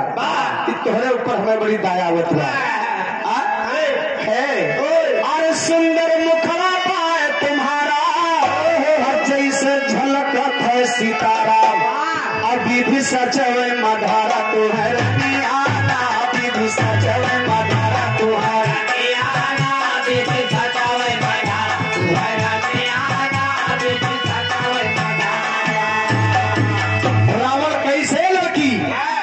ये बताओ, लग रहा है कि जैसे तुम्हें भगवान बड़ी फुर्सत में बनाए हो, बड़े फुर्सत में बनाए हैं और तुम बड़ी सुंदर लग रही हो, बड़ी अच्छी लग रही हो। ए भैया कन्या कुछ बोलत नहीं, पर रावण अपने मन के पुनः बोला था, वो खाली सुनत में बैठे बैठे कहा कि बात कुल बतिया बोली है तब इनका में कट्ठे बोली, इतने पर रावण और बोला था हो गया खिलाड़ रावण बोला था, कहा कि कैसे। अरे तोहरी चढ़ली जवानी अब तो खभोगा दिल जानी, अपन के ना बैठा भवानी तुझे दुनिया ना अपन के ना बैठा भवानी तुझे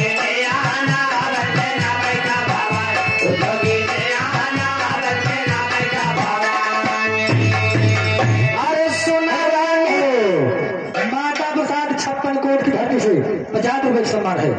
सोना रानी चित चोरी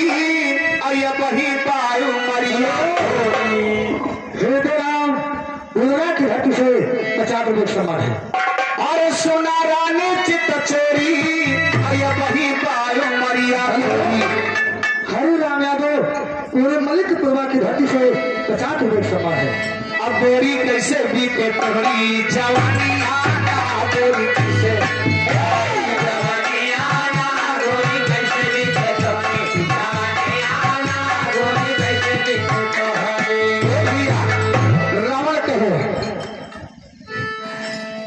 रावण कहे काम करो कि हमारे साथ चलो, महारानी बन के रहोगी, महारानी बन के रहोगी। यहाँ धूप में अपन ब्याह जारती है कुछ परिबो न चला हमारे साथ है, पटरानी बना के रखा ऐसे जिंदगी बीते। राम सागर ये भाग्य कोबा की धरती से 20 रुपये सम्मान है। इतने पर रावण और एक बात और बोलत था, अरे बाटे कवन पिता महतारी हमसे हाल बतावा सारी, आके कर तो हो पियारी तो लाही आना के कर तो हो पियारी तो लाही आना के कर तो हो पियारी तो लाही आना के कर तो हो पियारी। रावण कह रहा कि अपने माँ बाप का नाम बताओ मैं भी जान जाऊं कि उनके आंखी के पानी मरी गए सयान बिटिया भेजे जंगल बदे तपस्या करे बदे। अरे अपन हलिया ना बतायू काहे काहे बना मायाई प्यारी तू कह पे लगायू है लगनिया प्यारी तू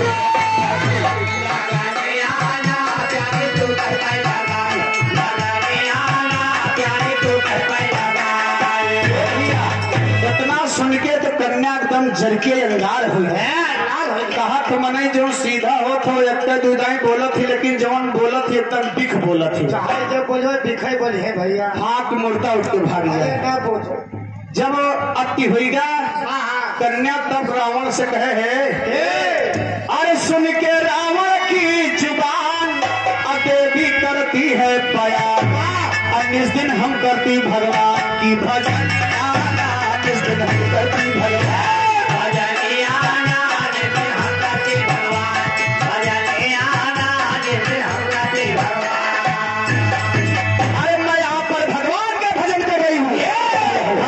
तपस्या कर रहे हो तुहार छाती का है फाटक है नकोले मौर्या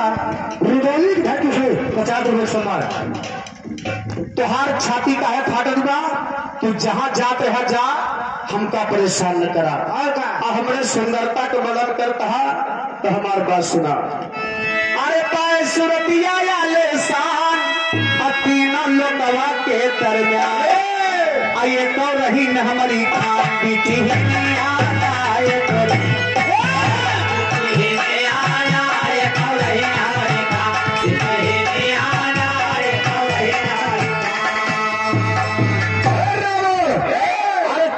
सुंदरता का वर्णन करे मैं छलन करती हूँ तीनों लोक में मेरी जैसी सुंदरता कोई भी जिया नहीं पाया है और तुम हमारे सुंदरता का मजाक बना रहे हो तो हमारी बात कान खोल के सुन लो हमारे पिता का और मेरा नाम पूछ रहे तो मेरा नाम क्या है सुनो अरे वेदवती है नाम हमारा ध्वज नाम पिता का प्यारा सुख से बीता जीवन सारा तो पुरानिया सुख से बीता जीवन सारा पुरानिया सुख से बीता जीवन पुरानिया सुख से बीता जीवन मेरा नाम वेदवती है मेरे पिताजी का नाम कुशध्वज था समय सबकी बदलती है आज मेरी भी समय बदल गई है सही है मेरे कौन नहीं थे माँ थे बाप थे हर कोई था लेकिन आज ऐसी समय आ गई है तो मुझे जंगल में तपस्या करना पड़ रहा है रावण अगर ये तुम्हारी भूल है कि सोच रहे हो कि मेरे साथ चले मैं पटरानी बना के रखूं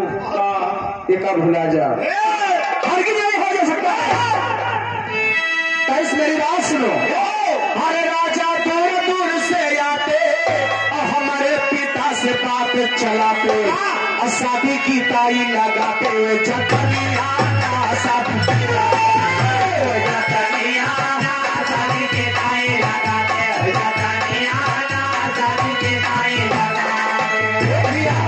अरे राजा की बात छोड़ दीजिए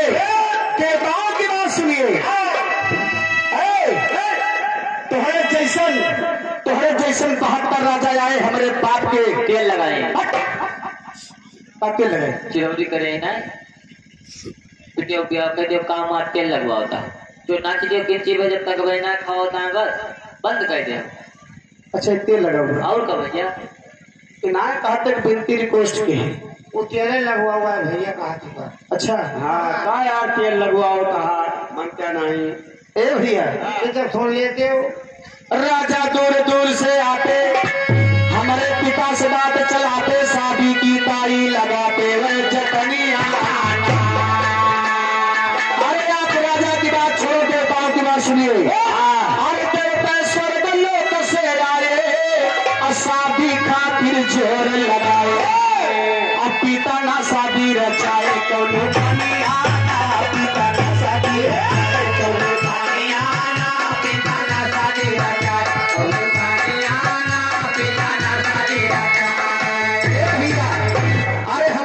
शादी नहीं कहे हमारे बाप के दिल में एक तमन्ना रही रावण हमारे बाप के दिल में नहीं हर बाप के दिल में तमन्ना होती है कि अपनी लड़की की शादी करो तो अच्छे घरे करो मौसान यादव ये 56 करोड़ की घाटी से तो सम्मान है अरे वन के दिल में था अरमान मिले तमाद विष्णु भगवान लेकिन मिटे में कौन खान से लिखनी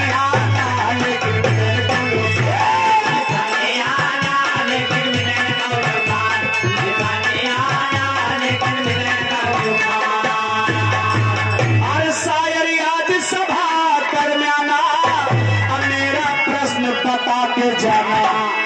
के कर वेदवती बतलाना थी ना दीनियाना के कर वेदवती बतलाना थी ना दीनियाना के कर वेदवती बतलाना ना दीनियाना के कर वेदवती बतलाना। अरे कहते राम धीरज सैलानी अति सेवल का सुना नर ज्ञानी अपन चाहिए आगे के हम छानी कहानी आना पंचोई आगे के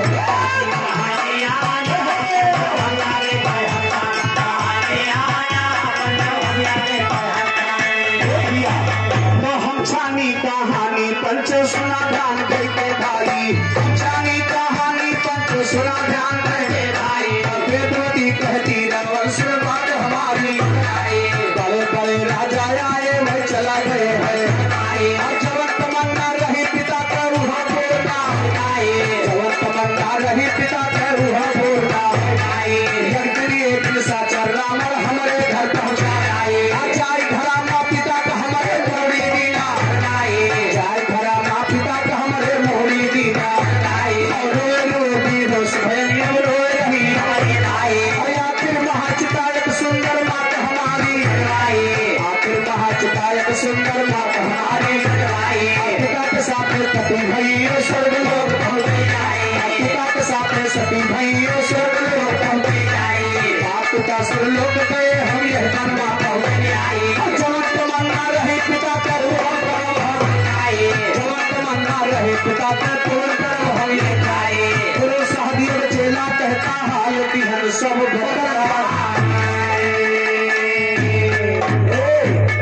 निस्दिन करब हरि का ध्यान यह जंगलवा के दरमियान मिली है जमुना ही भगवान शान से कह दिए हम अपन जिया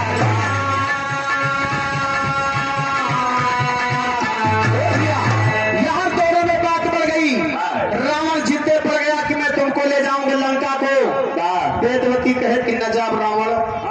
ब्याह करब तो भगवान के साथे बाकी क्यों के साथे जाब ना यही जगह पे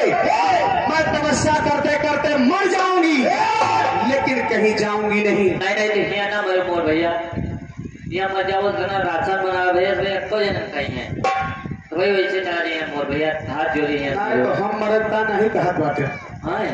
नहीं मराई लागत तो रोके न पोगो हमार विधाता ना हो नहीं मोर भैया वही ना वही बिल्कुल हमारे लिए मोर भैया।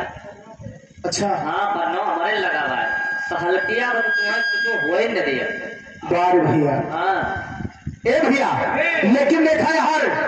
वेदवती रावण से बिना निवेदन कर दिया कि रावण मेरा पीछा छोड़ दीजिए कहना कैसे ऐसे अरे बोली वेदवती यशवानी अब सुन रावण पापी अज्ञानी काहे तुम करते नदानी मान लिया तो हमारे पति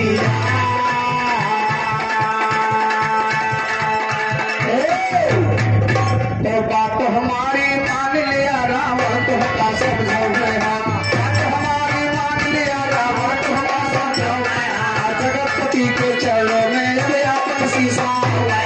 जब तक ना मिल गई है स्वामी कैसी धुनी वही हमारे प्रीतम होंगे वर्ग नारी वही हमारे प्रीतम होंगे वर्ग नारी जब दर्शन ना गई है स्वामी अपन सुनते इतनी बात कहे रावण तुमका समझो सुनते इतनी बात कहे रावण तुमका समझो हे प्यारी पटिया माना पटरानी तुहार लड़के चला तुहार लंका माँ गति पर बैठो करम यार की रोज तुम्हारी सर पर चढ़ो अपने हाथ में सुंदर सुंदर खाना तुम्हें निस्दिन प्यारी जो काबू का गोरा बैठा निस्दिन प्यारी जो काबू का गोरा सीता जना भवा कैसे गलत भरे बाजे से आई पंचो भैया रावण की बतिया सुन के लागे की बेटी कहती रावण से दस्तर कर दे अपने बल के ऊपर तुमको बहुत हुआ अपने बल के ऊपर तुमको बहुत हुआ अपन भला अगर चाहा तो जाला का रावण कहता है देवी को गुस्सा किया तेरा मोहिनी रूप देख के मोरा जिया तेरा मोहिनी रूप देख के मोरा जिया इसी से तेरी बेटी करता कहला तेरा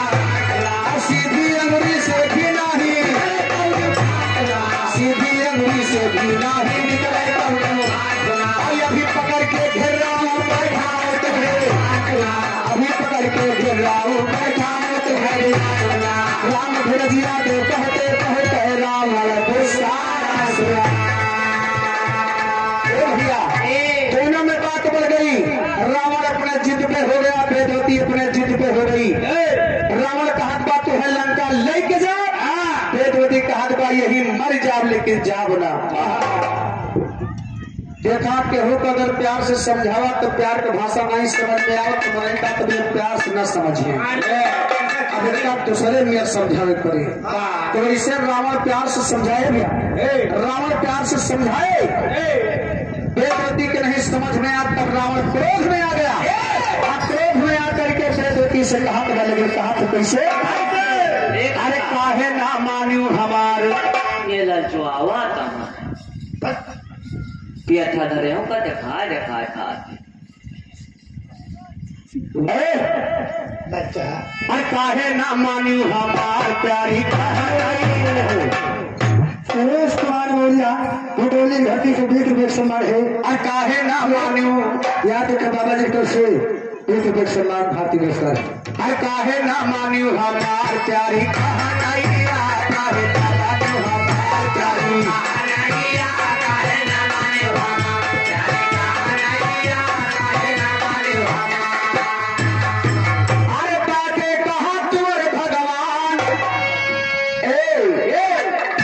रावण कभी ये बही मान जा, हमसे बड़ा विधाता क्यों नहीं बा। कहना कैसे, अरे विनती करी बारंबार अहथवा जुअरे बारंबार, अब कहना ना माने हमार कारी हर जइया, कहना ना माने कारी हर जइया, कहना ना माने हमार कारी हर जइया, कहना ना माने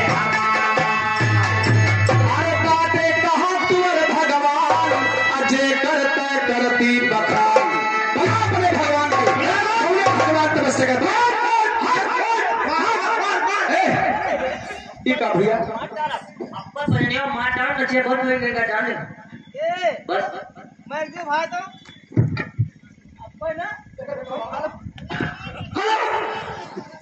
अब्बा जानता हूँ सवाल नहीं रोमान भाई अब्बा का मार डाल तो इधर खाली हमें पकड़ो बस।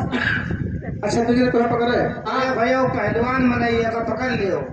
2 आदमी हमें पकड़ रहे हम मान ले जाए थे। और जानता हूँ पहलवानी कब से हमारा नाम है पहलवानी में, कब से एक दिन दारा सिंह का उठाए पटक दे गए तू और क्या और दारा सिंह का देख लिया नका दिया रसा देख लिया। अरे एक के दाए पटका जाए बम्बई गिरे हुए पिक्चर बनाते हैं। अच्छा तोहरे पटका रहे। हाँ अब कैसे पटके रहे, कब हम पटकी हुए ऊपर,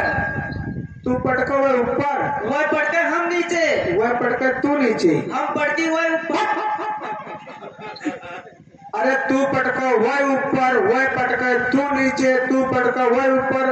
तो कहा मतलब आपको ना उठा पाए हो तो पड़े रहे। बताओ भैया ये गुस्सा जाते का कुछ दिखात ना है। अरे कुश्ती करियर कुश्ती है भैया तू का जानो। अच्छा है हाँ ये पैसा बटोर रहा आदमी। हाँ भैया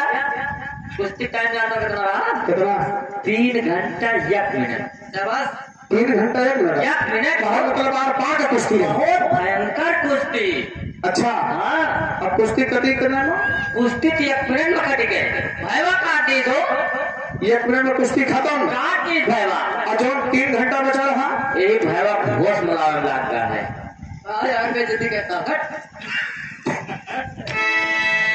मतलब 3 घंटा भी होशे पड़ा रहे, इनके होश नहीं आई है। ए भैया रावण क्रोध में है कहे बुलाओ अपने भगवान के, तुम जो भगवान की तपस्या करते बाटे कहा तो और भगवान जे करते करती बखानी अब तो का हम गुमान पर बैठो। अरे लंका ले चल दिल जानी अयापन तो है बनोबे नानी। नानी ने मौसी बनाए ले जाए क्या बनाए। अरे लंका ले चल दिल जानी अयापन तो है बनोबे रानी। लाखों नीचर तोर भवानी करी है सेवा कैया, लाखों नीचर तोर भवानी करी है सेवा कैया, लाखों नीचर तोर भवानी करी है सेवा कैया, लाखों नीचर तोर भवानी। अरे इतना कही के जंगल बीचे रावण हाथ पकड़ के खींचे, अवन का पटके ऊपर नीचे रोवे कैया मैया, अवन का पटके रोवे कैया मैया, अवन का पटके ऊपर नीचे रोवे कैया मैया,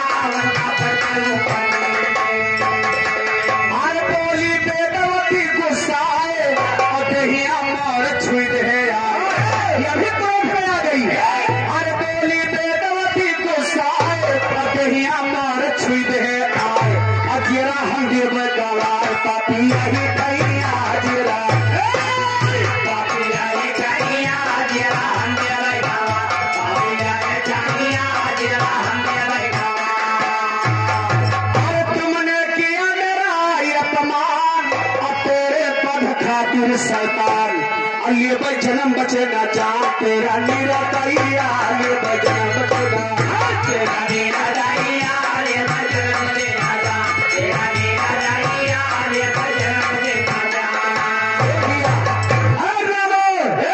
मैं तुम्हारा सर्वनाश करके ही रहूंगी ये भाई जन्म बचे ना जान तेरा नीरा दैया। अरे इतना कहती नृपति बाला असत से रचती चिता निराला अब पैदा किया यज्ञ तो ज्वाला सती वही खैया पैदा किया यज्ञ तो ज्वाला सती वही खैया पैदा किया यज्ञ तो ज्वाला सती वही खैया पैदा किया यज्ञ तो ज्वाला।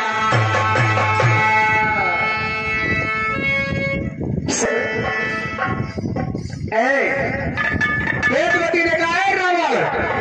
मेरी बात सुनो। अरे ये तना कहती नृपति बाला असत से रचती चिता निराला अब पैदा किया यज्ञ के ज्वाला सती वही खैया पैदा किया सती वही खैया पैदा किया यज्ञ के ज्वाला सती वही खैया पैदा किया यज्ञ के ज्वाला।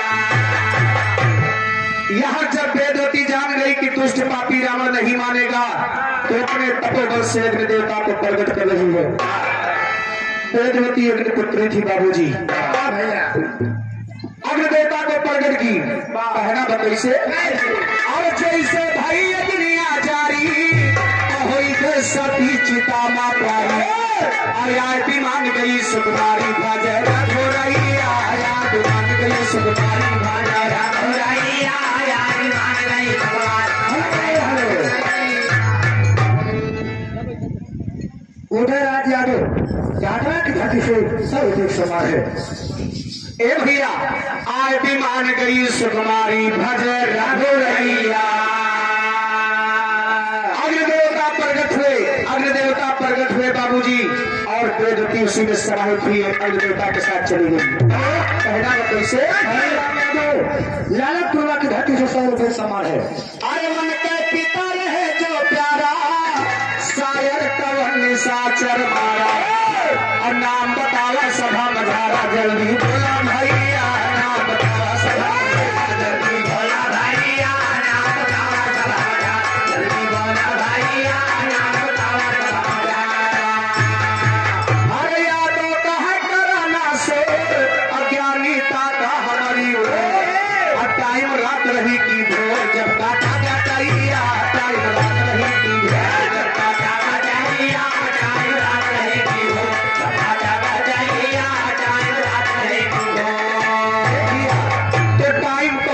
ज्ञानी हमका देना बतलाए हो टाइम तो नहीं ज्ञानी हमका देना आए हो वेदवती हो गई सती वह जियाती आए हो वेदवती हो गई सती वह जियाती आए हो दूसर जन्म नहीं के बीजी कमल फूल में आए हो कमल फूल के ऊपर बैठी सुंदर हुआ आए हो आइए करो जनावर पहुंचा सामंदर पे आए हो एक सुंदरी कन्या का दुनिया मालिया आए हो एक सुंदरी कन्या का दुनिया लड़के गवाह लंका का मंत्री का दिया और मंत्री बड़ा जोर सी था रावण से कहा यह कन्या से नाश तुम्हारा यह कन्या से नाश तुम्हारा लिखा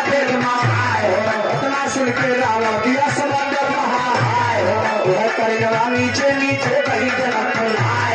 राजा रानी हर जो तय राजा रानी हर जो तय मैया कन्या वही का राजा लैया सीता नाम वही का राजा लैया सीता नाम हसिया जन्म कर हलिया पंचो हमने दिया तेरे शादी को चेला भैया लिखे क्या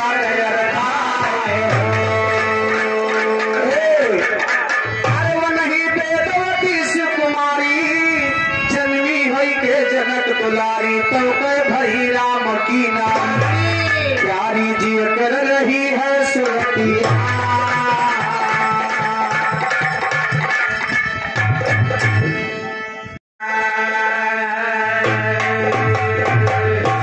सियारन जानत गंध सुगंध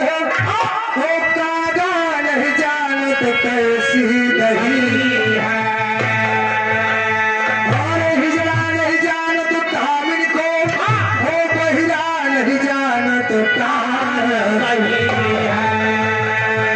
और बदला नहीं जानत धान सुखाने, अगिया नहीं जानत छान नहीं है।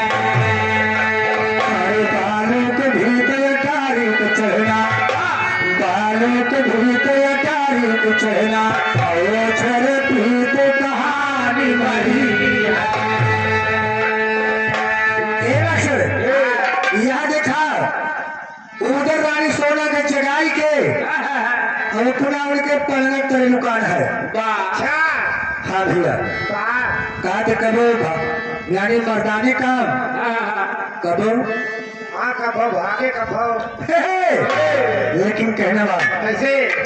हार लेती रही पलंग पे रानी, पकड़ ले उधर सैलानी, सनवा से कनमाय कुलानी, रानी उठी है पलंग से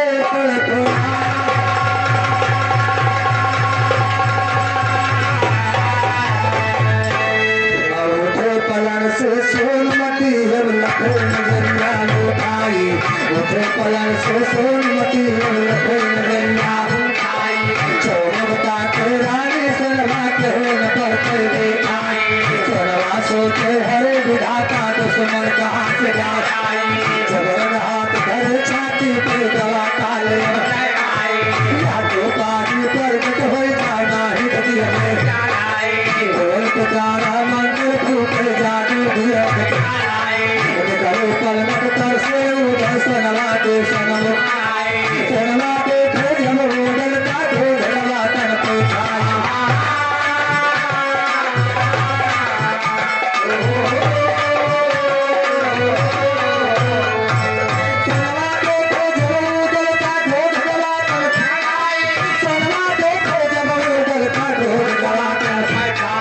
कहाँ से आया कहाँ से जावा नाम दिया तो जिंदा जाए कि अब ना तो काजी कर ले गए उधर कहाँ की काहे इतना दूर नहीं है नगर महोबा एक बस्ती माया घाटे छोटा तुहर जगह के हार में पकड़ के माधो राम चांद के लिखते हाल खंड के चौपाई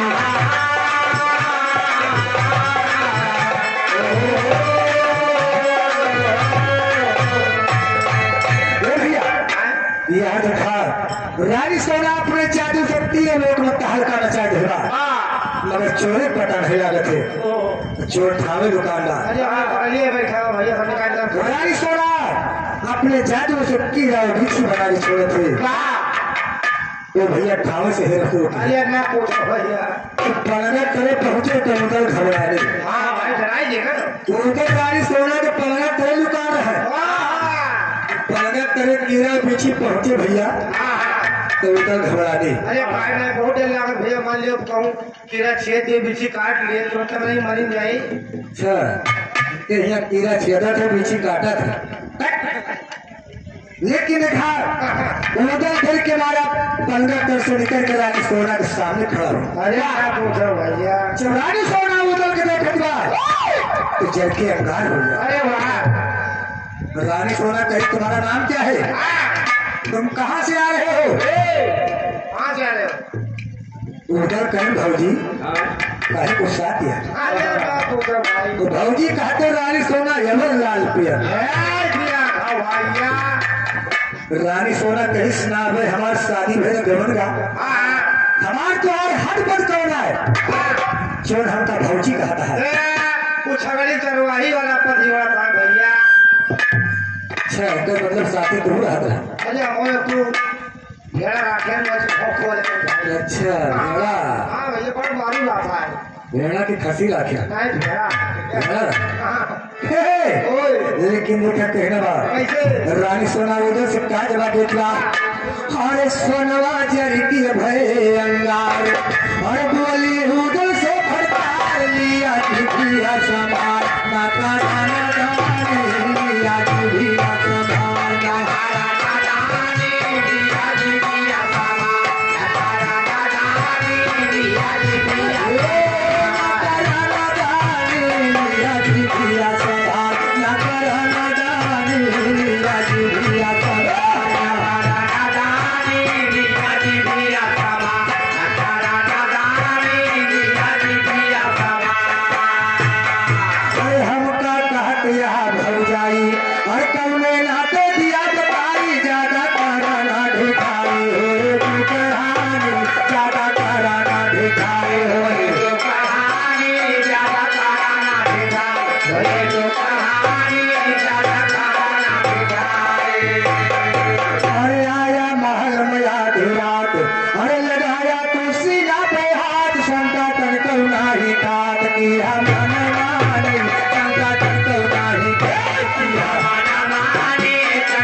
अगर अपन जान चाहता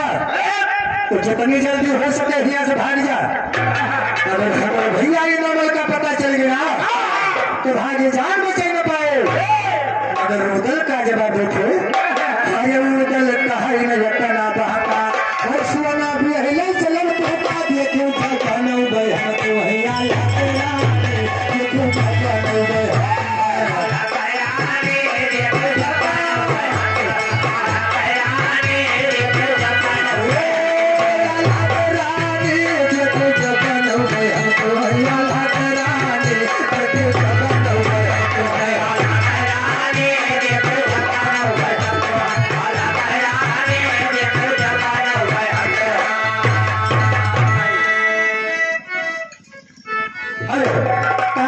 नंदौर की घाटी से 100 रुपये सम्मान है। कहा नहीं तो भागा और सोना भी हिले चल तो होगा दिए तुझे बनऊ गए हम तो है अरे खुमज पहले तू ही मचाई हर चिट्ठी सोना हाथ भेजाई बोला काहे का बोलायो सोना बोला काहे का बोला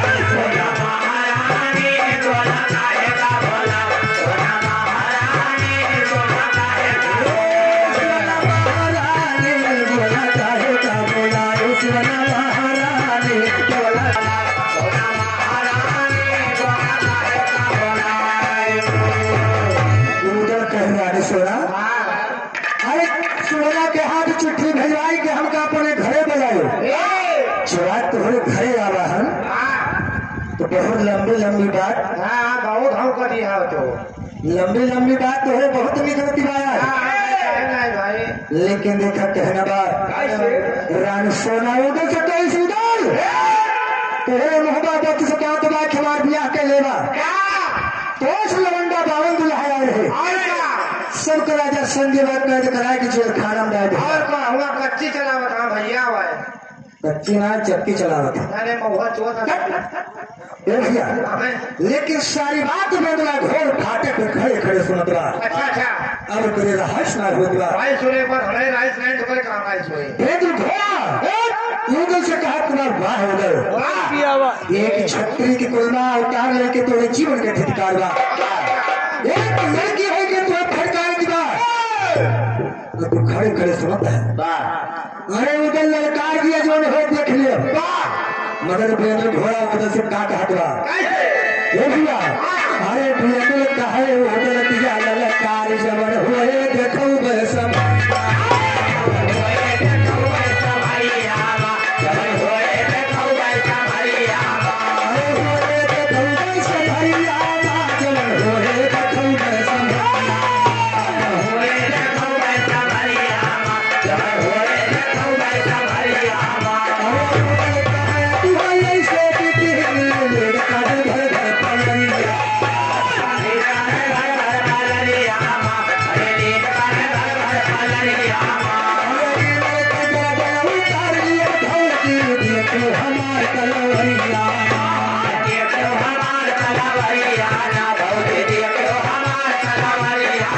अरे ब्रह्मा जी थे वही दूसरे पिया यार काट दिया मन के कन्या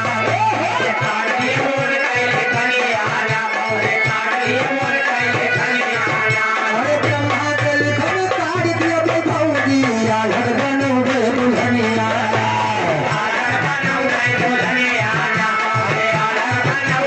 अरे सोनवा कहे हम जाती हम देवर कहे बोल कहा तोहरी तो पैया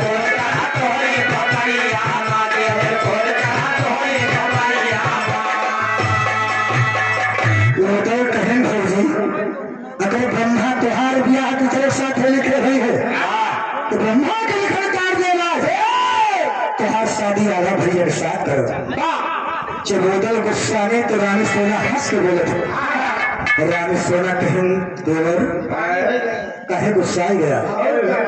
हम तो ये राजा नहीं कहते अच्छा अच्छा देवर राजा अरे हम तो खाली मजाक करते हैं तो गुस्सा ही गया अगर राजू कालवा अगर मेहरबानी कहीं हंस के बोल रहे तो राजकाल के लंबे एकदम पानी हो जाए भाई चाह जहाँ अगर खेते सवारे कहूँ से हमें टार कूद कह के अब कहा थी कि तू हमें देखते तो हंस दिए थे ना सगल थका दूर हो यार भैया अच्छा तो ऐसे जब रानी सोना हंस के बोलती है ना तो उधर एकदम उनके सारा जोश खत्म हो गया उधर कहीं भौजी अगर तू मजाके करते हो इतनी बात मजाके में जाता तेरे महीना के हुआ थी हमारे ढोलवा चौथे का हमारे ढोल हमका ना मिले तब तक त्योहार ब्याह न कर पाओ लेकिन कहना बात सोनवा कहे हम मजाक हम ढेवर काहे क्रोध चढ़ा तोहरी उधर कहीं जब हमारे ढोल हमका मिले तब त्योहार ब्याह कर पाओ तो रानी सोना कहीं से अगर वैसा बात हमारे ढोल लेके हम तुम्हें मिला कहाँ मिला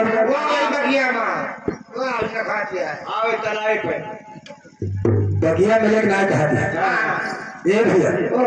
अरे छत्री कोई मारता है हमको वैसे बगिया ना लेते हो बगिया वहां में सब दूसरे मिले थे लेकिन कहना सोनवा कहे हम मजाक हम ढेवर काहे क्रोध चढ़ा तोहरी और सोनवा कहे तू जल्दी अभी कया मंदिर के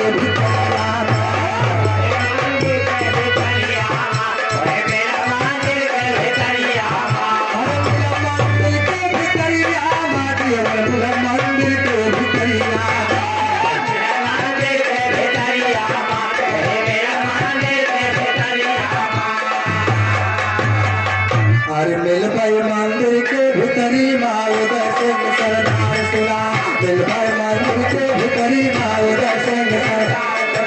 जब ढोल की वही बजे पैर राखो टोटल पहुंचे मलखाना से बतलावे टोटल पहुंचे मलखाना से बतलावे रानी उठी है पलंग से तो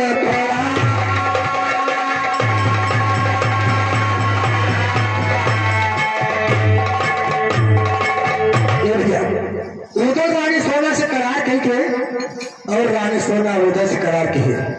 अमर ढोल लेके तो है दुर्गा जी के मंदिर में मिले रानी सोना कहीं सोना ढोल ले जाए आया तो मर्दाना के भेष में जीने आया जनाना के भेष में आया मालिन बन के आया एक बात है अच्छा अच्छा उधर कहीं ठुआ उधर अपने मलखान भैया के पास चनवास में पहुंचे और मलखान से सारी हाल बतावे थे लेकिन कहना अरे उदल कहाँ की है मलखान पूरा हो जाए अरमान वाचन सोनवा से बतलान और ढोल सोनवा से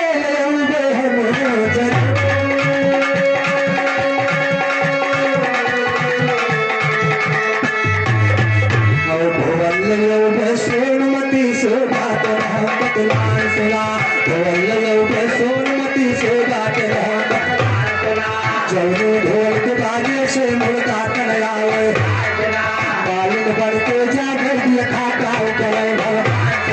कहल खाना है उधर को रसना बना कहल खाना है उधर को रसना बना इधर बल के बही आए जा दो ना बड़े से धोखा वैसा तेरे साथे माना दाता धोखा वैसा तेरे साथे माना दाता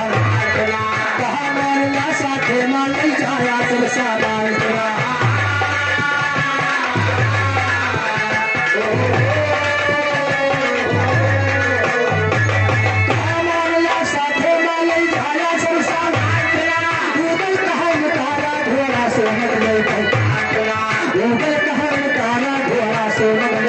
धोखा करें हमारे साथ हो भैया धोखा करें हमारे साथ हो भैया कजरी का बन छोड़ दे सिंधे करता शायर ना धोला लिखिए अपने भाई के ध्यान सुना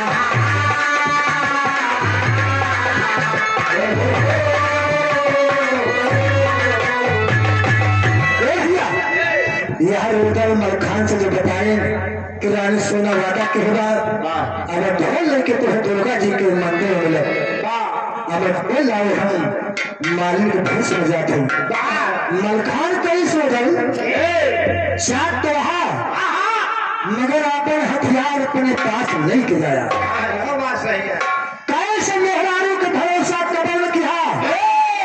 कब जगह गई जाए कौन पता मलखान उधर को समझा रहे हैं ऐसा कहा कर वो घर पानी न पहुंचो मगर उधर नहीं मानते हैं ये रास्ते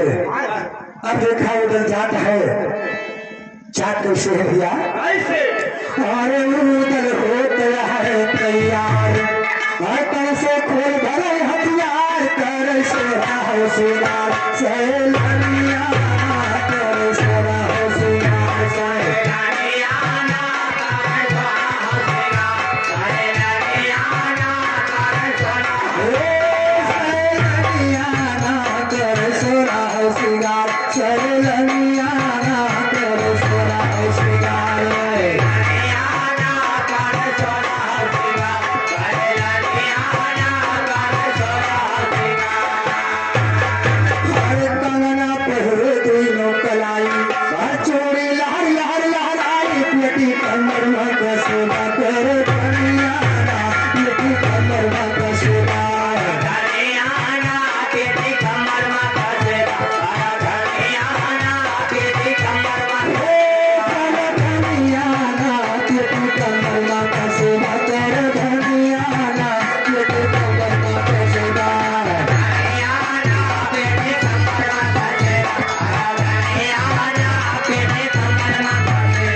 Yeah.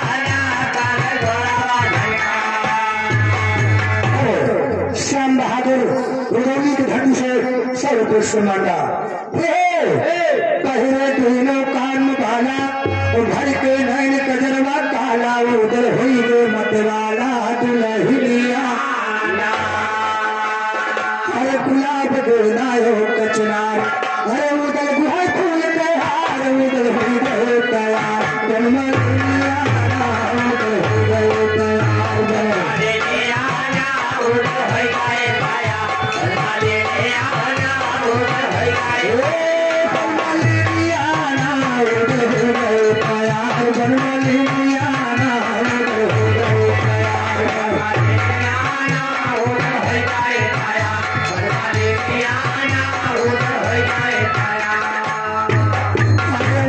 साजे फूलन के डाली हर लाखों की बजा हुई ताली कहवा कहीं तोरा माली है मलिया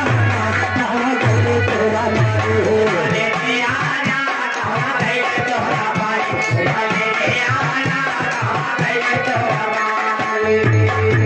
यह रोजा सुरह श्रृंगार कई के बाबूजी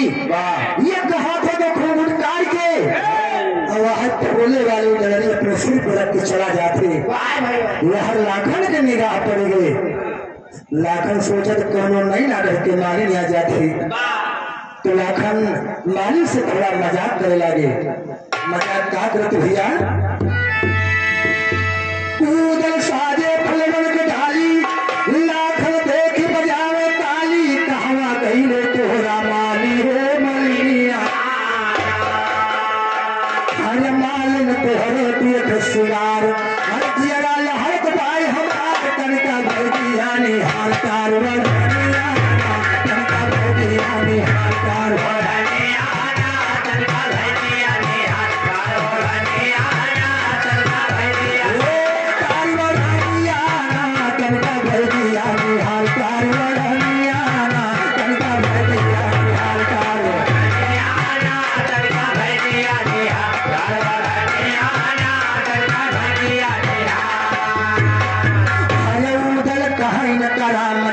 लाखन मजाक करे लगे तो उधर कहीं लावा से साफ साफ बताए दे नहीं कते उधर धोखा में पकड़ ली है ना तो मामला खो जाए अरे उधर कहीं न करा मजाक अरे इज्जत हो जाए सब खाक भैया जौना मिले कई बढ़िया भैया जौना मिले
हर चिंता के दिल में है कैसे पूरी हो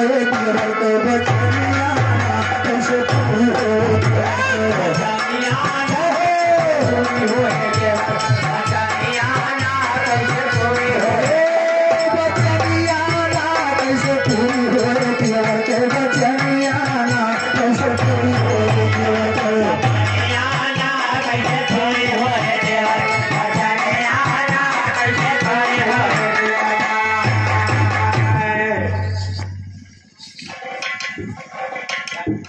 उठी पलंग से सो है चिंता उनके दिल में है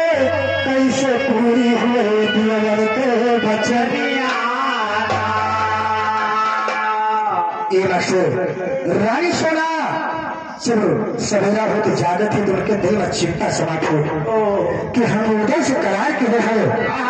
तो उनके वादा पूरा कैसे हो। वो अपनी महतारी से जाके बताते थे आज हमका सपने में दुर्गा जी मिली रही हमसे कही है कि आज के मंदिर में हमारी पूजा कर जा नहीं तो मेरा विधान से कह दो हर छोरी उदल के हवाल हर गाई सेवा कहीं पड़ा देखा चाल जय माता से मोहनिया देखा चाल जय माता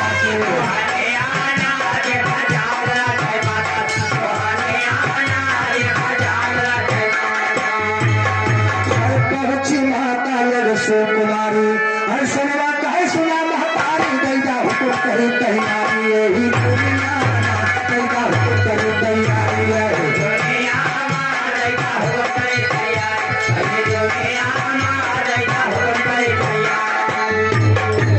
दुर्गा के दरबार हर चाहते हम फूले के हार जो बाहर करे मारी बोझे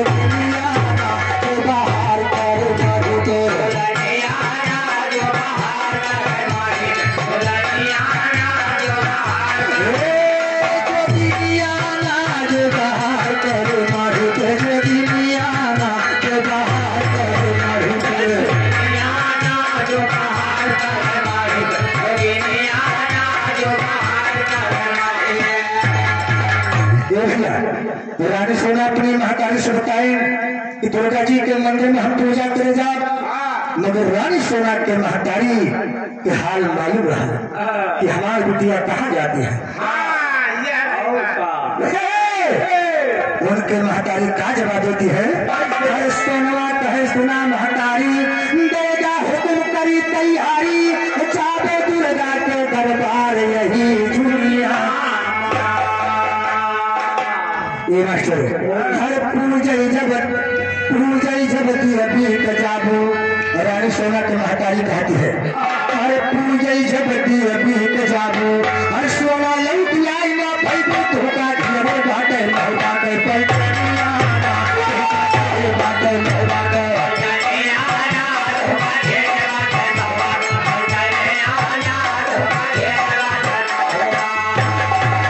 अयोध्या प्रसाद बीडीसी धरौली घाटी से 50 रुपये से मांगा लेकिन कहना बात पूजे जमती अभी के जाबू सोना लौटी आई न पैबू होगा घेरे बाटे महबाटे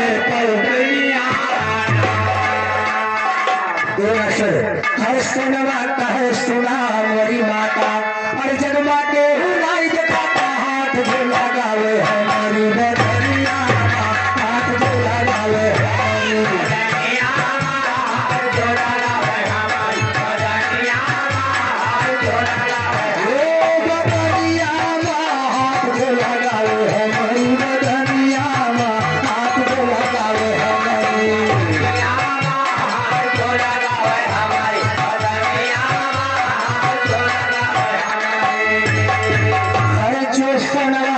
नजर उठावे हर टोली साज मोल ले जावे योगा का संग बरपानी के नगीना योगा का संग बरपानी के आना होगा चले बरपानी नगीना होगा चले नगीना योगा का संग बरपानी के नगीना योगा का संग बरपानी के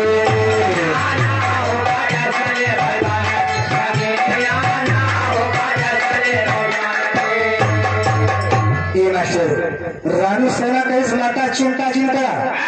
ये दुनिया संसार में सबके पास 12 जादू बा हमारे पास 13 जादू बा जेका जादू मार दे वो का शरण नहीं मिलेगा मगर रानी सोना के महतारी के भैया आत्मा गवाही ना दे बा। अब रानी सोना के महतारी काशी को बुला करके नरमल के पास खबर भिजवा होती है लेकिन कहना बात एक छोटी सी बच्ची आएगा कैसे दृश्यमान है ये मास्टर, लेकिन देखो कहने वाला अपना शोक रानी चल के भई अंगार तुरंत ही भेजे नरमल का खबरिया, हर दासी महलिया में पहुंची है जाए, हर दासी महलिया में पहुंची है जाए, जहाँ नरमल सोए कोठरिया में, जहाँ नरमल सोए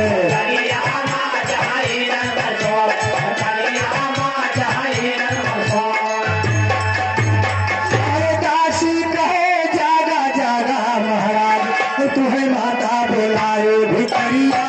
तुम्हें माता बुलाए, तुम्हें माता बुलाए भितरिया, तुम्हें माता बुलाए। सुन के खबरिया चला हरी नरमल, अरे महलन के भेटे डगरिया, महलन के भेटे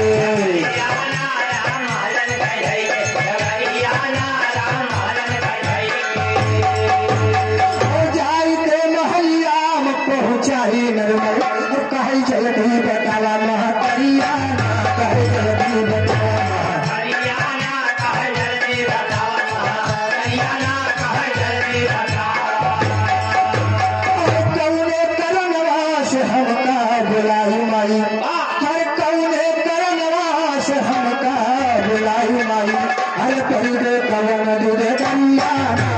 कर दे कवन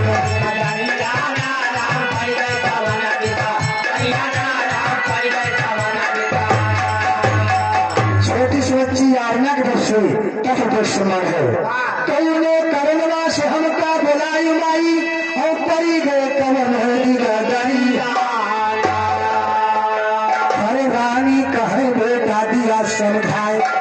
हरे रानी कहे बेटा दिया समझाए, तुहार बहनी का नैबार जरिया, तुहार बहनी का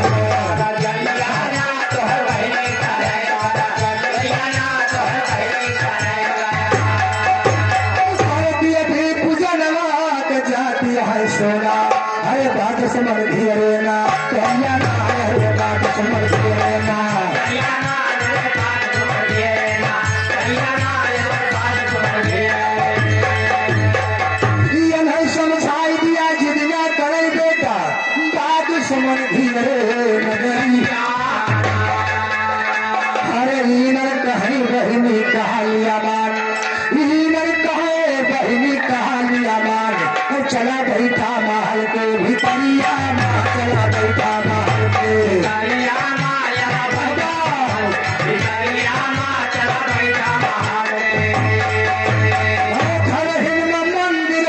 दियत बनवाए, जवन मांगा मिले यही दरिया, जवन मांगा मिले यही दरिया, जवन मांगा मिले यही दरिया, जवन मांगा मिले ये नरमल कहें बहन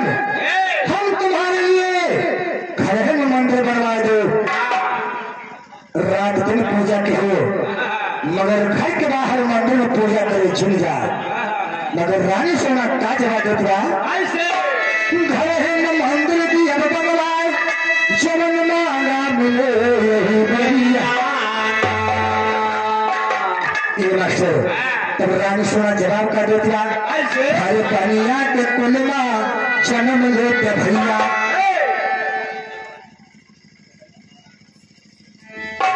हाँ भैया